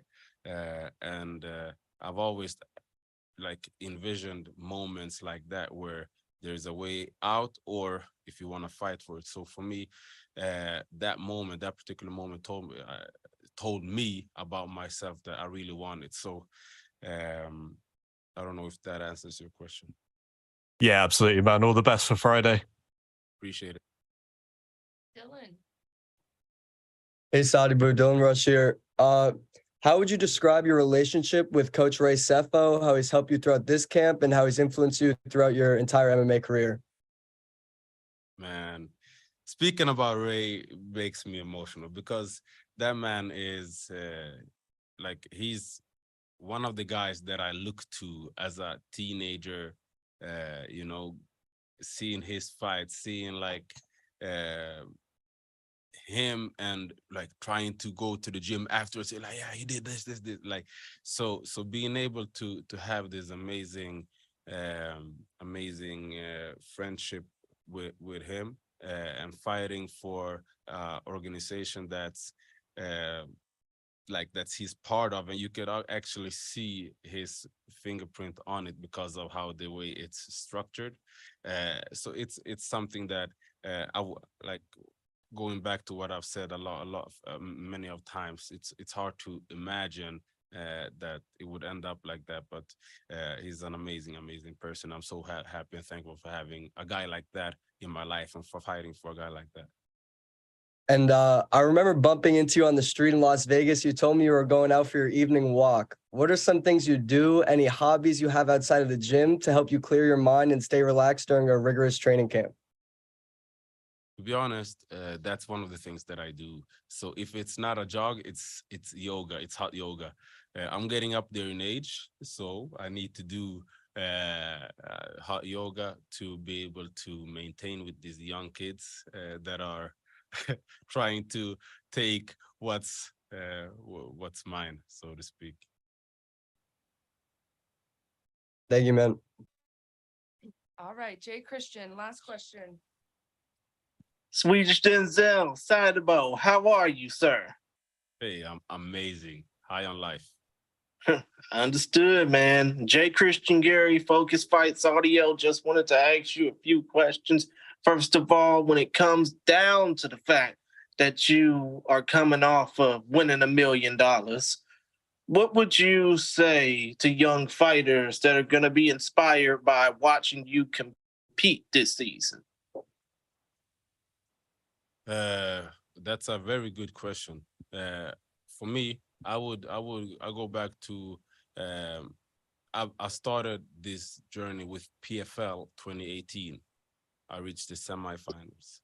2019, I reached the quarterfinals. 2021, I reached the semifinals. So for me, I wouldn't take no for an answer, and neither should you. If you believe it, you can achieve it. Understood. You're going to be facing off against the Jordanian Lion, Jarrah Hussein Al-Silawi. coming up in the main event this Friday, which is going to air on ESPN Plus in the United States. When it comes down to this particular fight, are you overlooking the Jordanian Lion, or do you think that he's at the same level as you? Well, I don't understand how you structured that question, because no, I do not believe he's on the same level, but neither do I overlook him. Understood. I mean, to each their own. You know, when it comes down to it, you can't judge a fighter by their record. You can't judge a book by their cover either. And 100%. one last question when it comes down to your career compared to another person's career. Considering the fact that you and Bado Jack the Ripper are the only two fighters from Sweden that are currently holding titles right now in combat sports, would you say that there will potentially be more fighters from Sweden or from Scandinavia that could potentially be championship material down the line? Yeah, first and foremost, shout out to Bado Jack. I know him. We're both from Stockholm, Sweden, so we know each other from before he even made a move out here to Vegas. We actually competed on the same event one time. It was like a kickboxing hybrid competition. Yeah, so we're very proud of him in Sweden. And yeah, like, to be honest, the level in Sweden is so high. We have so much great talent. We have amazing fighters in different organizations. We have in the UFC, we have in ONE FC, we have in Bellator. Obviously, we have great boxers. Not only Bado Jack, we have Robin Safar that's out here in Vegas as well. So yeah, I wouldn't be surprised if even this year we start seeing more champions out of Sweden, more so than myself and Bado.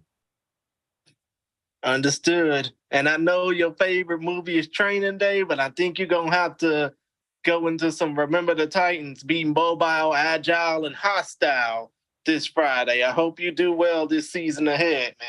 Hey, I appreciate you. I appreciate your time. No problem. All right. Awesome. Sadibou, thank you so much. You got to it right there. All right. Appreciate your time. Appreciate you guys. Appreciate you.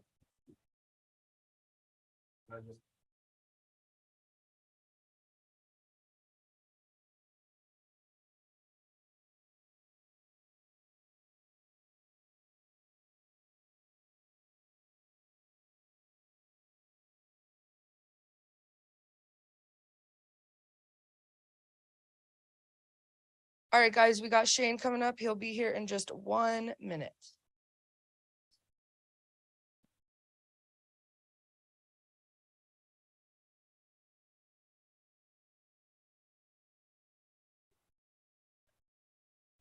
Nice to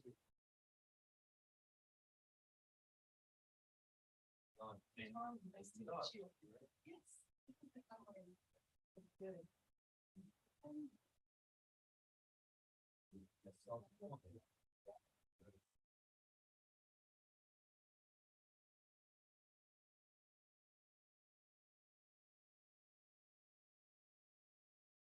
Does this work?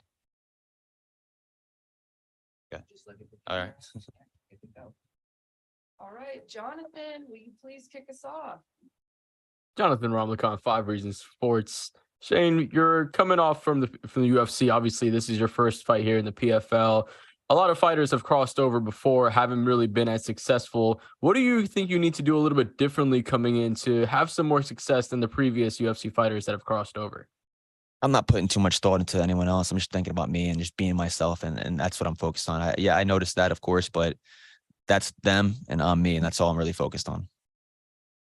Now, coming into the season format, it's obviously a little bit different preparing for a whole season, 4 fights versus 1 fight. What was maybe some differences in your training camp or your preparation coming into this season format? Yeah, so I get asked this question a lot, and this is the first fight I'm going into on Friday, so nothing's been different. If anything, I've trained even harder. So for the next camp, not that I don't have to train as hard, but I'll just be able to stay in shape and roll that over into the next camp. So I busted my ass in training camp for this.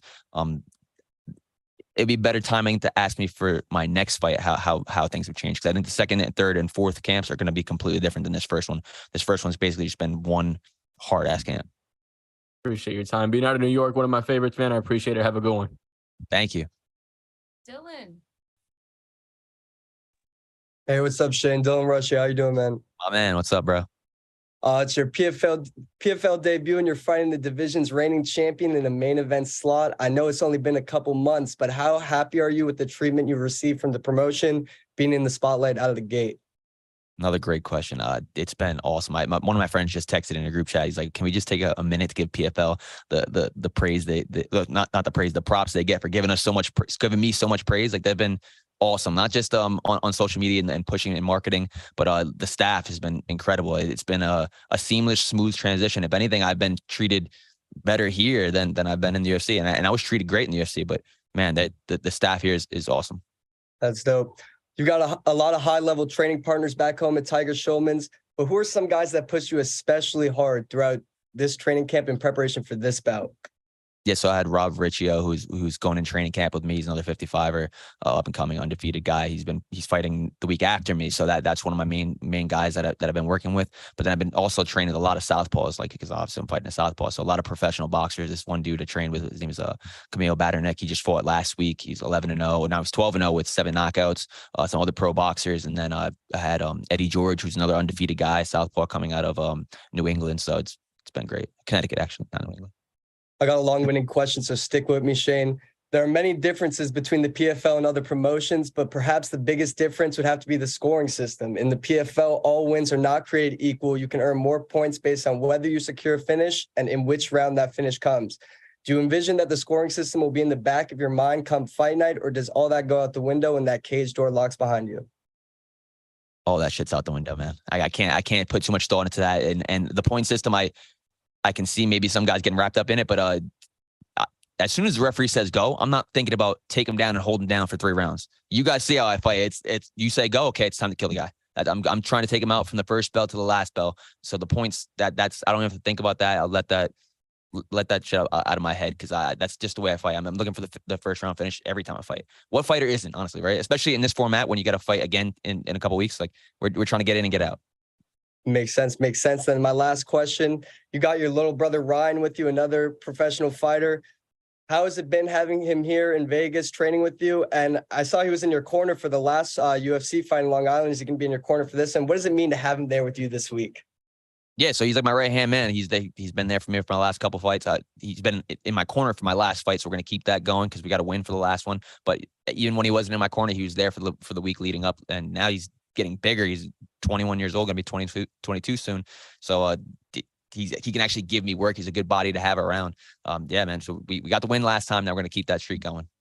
Appreciate it, Shane. Good luck, brother. Thank you, brother. Anik. Shane, Anik Subramanian, Fightbook MMA. So nice to meet you and welcome to the PFL. You mentioned that.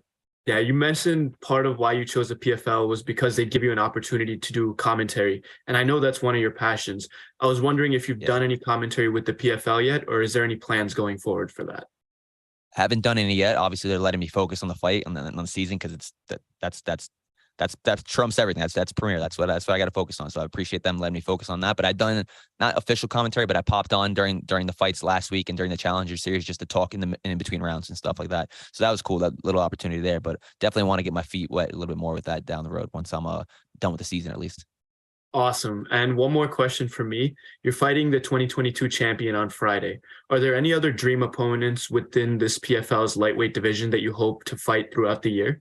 And if so, who would they be? Tunnel vision, OAM. That's all I'm thinking about. I'm not thinking about anybody else. I know there's other guys in the division. There's 10 other guys or 9 other guys aside from me, but none of that matters. I'm focused on the guy that just won the season. For me to overlook him would be ignorant. So I'm not doing that. Awesome. Can't wait to see you fight. Thank you. Lorenzo. Hey, it's Lorenzo from the MMA Millisecond. Shane's good to talk to you, my man. Your last fight in the cage was 9 months ago, almost to the day. A couple of years ago, you were out for 11 months between fights also. Can you talk a little bit about how you managed to keep your mental state poised and ready during an extended period of time off? Yeah, I stay in the gym. Like everyone's like, what are your hobbies? I don't have hobbies. I love training, especially when I don't have a fight. If there's an injury or something like that, I'm always in it. I'm training around it. So I eat, sleep, and breathe the sport. I really do love the sport. And my favorite thing to do when I don't have a fight is to get back to the gym and train. So just staying ready. I got a bunch of teammates too. I have a really big team. So I don't really ever get out of shape. PFL fans have been waiting for your debut ever since you signed with the promotion in 2022. There's a lot of top competition in this division. What can you tell the PFL fans about how you believe you stack up against the rest of them and what they can expect from you in 2023? Absolutely. The PFL lightweight division is stacked. I think the lightweight and the featherweight are the two most stacked divisions. If you look at the talent, the guys coming in are world-class athletes coming from world-class gyms too. So I'm not overlooking any of them. A lot of people are like, oh, he's going to the PFL, he's going to get easier fights. Hell no, I'm not thinking that way at all. I think these guys are tough. And the fact that I'm moving up to 55 is going to be another challenge too. So I'm excited for it though. I think that I match up well with all of them. And obviously I wouldn't have signed up and I wouldn't be here right now if I didn't believe myself. I believe my skills would trump everything, all of them. It's been raining here in South Florida for like 4 days straight. It feels like a hurricane, but the real hurricane's on this Friday, baby. So I'm excited to see you fight, man. Yes, sir. Hurricane in Vegas, the first ever. Thank you. Kyle. Hi, Shane. Kyle from Violent Money here. You mentioned just then about the featherweight division being the other stacked division in the PFL. Do you think you could realistically compete there as well, or would the weight cuts that often be too much? Yeah, the weight cut too. It was just that's why I got hurt in my last fight. There's the weight cut, being at that caloric deficit for so long and not being able to eat to fuel my body to properly recover. Doing 45 and then 10 weeks later doing 45 and 10 weeks later doing 45, it would be detrimental to my performance. It wouldn't be the best Shane Burgos, and I want to give the best Shane Burgos every time I'm out there. So I think it's time for me to close that door on 45, especially for a season. Like it wouldn't make sense. Yeah, that makes sense. You mentioned like that your sign-in has it feels like a big moment for the PFL. It feels like a big get in that they're starting to get guys, that people know that have got plenty of time left in the tank. Do you feel like more people are going to start signing with the PFL thanks to them signing guys like yourself that are already household names in MMA? Absolutely. I feel like I'm not trying to toot my own horn, but I feel like I'm a little bit of a trailblazer in the way I went about it and the way I did it. Not a lot of guys, not really any guys that I can think off the top of my head have done it the way I did it. I went out, fought my contract out, 2-fight win streak. One of my last 2 fights are bangers, and then signed to the PFL. Like most of the guys just re-signed to the UFC and stay. But no, I bet on myself. I won that last fight. My stock went up even higher, and then look where I'm at now. So yeah, I think that's gonna open a lot of guys' eyeballs to realizing like the UFC. Yeah, it is the number one promotion when it comes to eyeballs, but it's not the number one promotion when it comes to pay. And then, do you want to be a prize fighter or do you want to be a UFC fighter? You got to ask yourself that. Another guy like yourself that I think people were surprised when they found out he was going to be leaving the UFC is obviously Olivier Aubin-Mercier, who you're fighting this Friday. Do you prefer it to come in and straight away face the guy that was last year's winner, try and make a statement off the bat? Absolutely. Yeah. Give me the best, like the guy that won the entire thing right off the bat when I'm fresh. Hell yeah, give me that. I don't want him when I'm banged up from the other fights, right? I want him right off the bat. So yeah, that makes sense to me. I didn't expect it at first, just to be honest, but looking at it, I'm like, dude, if I had to pick, yeah, why wouldn't I choose the toughest guy first right off the bat? Because that's when I'm fresh. Absolutely, man. All the best for Friday. Thank you. Jake. Hey, Shane, great to talk to you. Jake Noacker from the Scrap News. Big debut coming up. I know you're very happy with where you are in the PFL and you're excited to be with the promotion. However, I'm wondering if you heard Dana White say they made a mistake in letting you go. And if so, did that make you feel good at least? 100%. Yeah. 100%. It shows like the appreciation he had for the way I fight and everything that I've gave to the sport. I mean, like I put my blood, sweat, and tears into every single fight, and for him to say that, it meant a lot. It showed that he appreciated it. He didn't have to say anything. He could have just shut his mouth and be like, all right, go to the PFL, whatever. But no, he showed some praise. So that was awesome. He rarely does say something. So yeah, that was awesome to hear. And as exciting as you are coming your first fight from the UFC, Olivier hasn't lost since he was in the UFC. As a fan, I'm just wondering, how did we get so lucky with this fight being first in the season? I asked the PFL matchmakers. I think Ed is responsible for this one. So yeah, he did a great job. Was it Ed, Tony? I think. Ray, one of them. I don't know who it was. Who gets one of them gets the props. You know, we'll just give the PFL the props. That was a smart thing to do. Everyone, some people were hating on online with the comments like, why are they doing it right off the bat? But we can still fight again. Like that's the thing with like it's not the door's not shut. Like you win this fight, it doesn't mean you're not going to fight the guy again. You saw with Pettis and Stevie Ray last year, they fought almost back to back. So it's a hot fight right out the gate. Why not? Who's not excited for this fight? I don't think anybody is not excited for this fight. And just last one from me. Dylan earlier brought up your brother Ryan. I know Ryan's there with you.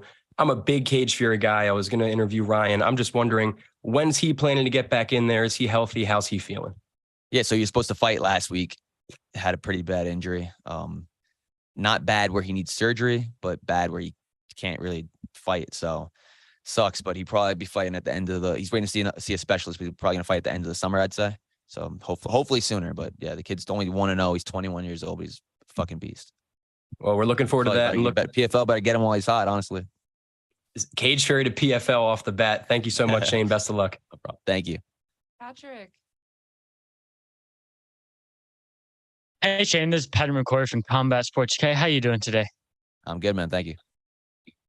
Great to hear, man. You know, we talked a couple of weeks ago, but I noticed your hair's all gone. You know, I knew you with the braids and everything. So are you going to grow over the season? And then in the final, if you're there, you know, you have the long, luscious braids again? Man, I wish my hair grew that quick. My hair grows so slow. It took me like 3.5 years to grow it out that long. So I don't know. Maybe we'll grow it out, but it takes so damn long that in-between process, I don't know if I can stand that again, honestly.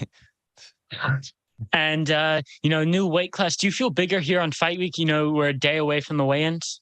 Absolutely. It's not even, this is like awesome, man. Like I've been fucking fueling, eating right, eating good foods. It's like usually on fight week for 45, I'm just like, I'm just slugging along. I feel like absolute shit. I'm just like lying to myself about how good I feel. I'm just like, I do not feel good. At 55, it's still, don't get me wrong, it's still a weight cut. I'm not cutting no weight. You know what I mean? I'm still cutting weight, but just what I'm able to do, the energy I feel like I can actually walk around and do stuff. The other times I'm like, guys, I need to take a break. Just walk through this hotel is killing me. So it's been a huge weight off my shoulders, literally and figuratively. And Olivier Aubin-Mercier said today that he's not sure your style will hold up across the PFL season format. So what do you say to that? And what's your final message for him going into this fight? I don't give a fuck what anyone thinks. I'm me, man. I'm unapologetically me. That's just, well, okay. He said that, so I'm going to fight different. No, I don't give a fuck. Like it's just one way I know how to fight. You guys all see it every time. So we'll see how he reacts to that on Friday. And last one from me, man. I saw in your Instagram story, you know, your team was eating Raising Cane's, or you were stuck eating your salad. And so I want to ask you, what's your post? It wasn't a salad. A post-fight meal plan is the Win buffet. So that's the post-fight meal plan. And then after that, we're going to go hit Pink Box Donuts. And then Saturday morning, I got Hash House to go for breakfast. That's actually made my wife's 11-year anniversary. Then right before we hit the airport, I got to hit that, I think it's Sayulita's Mexican spot. So yeah, it's already planned out. Congratulations on your anniversary and looking forward to your fight on Friday. Thank you. Thank you. All right, Marty, ride us off into the sunset, please. Shane, this is Wiz from BetUS. How are you doing today and how are you feeling? I'm good. I feel great. First question for you. How has the transition been from the UFC to the PFL?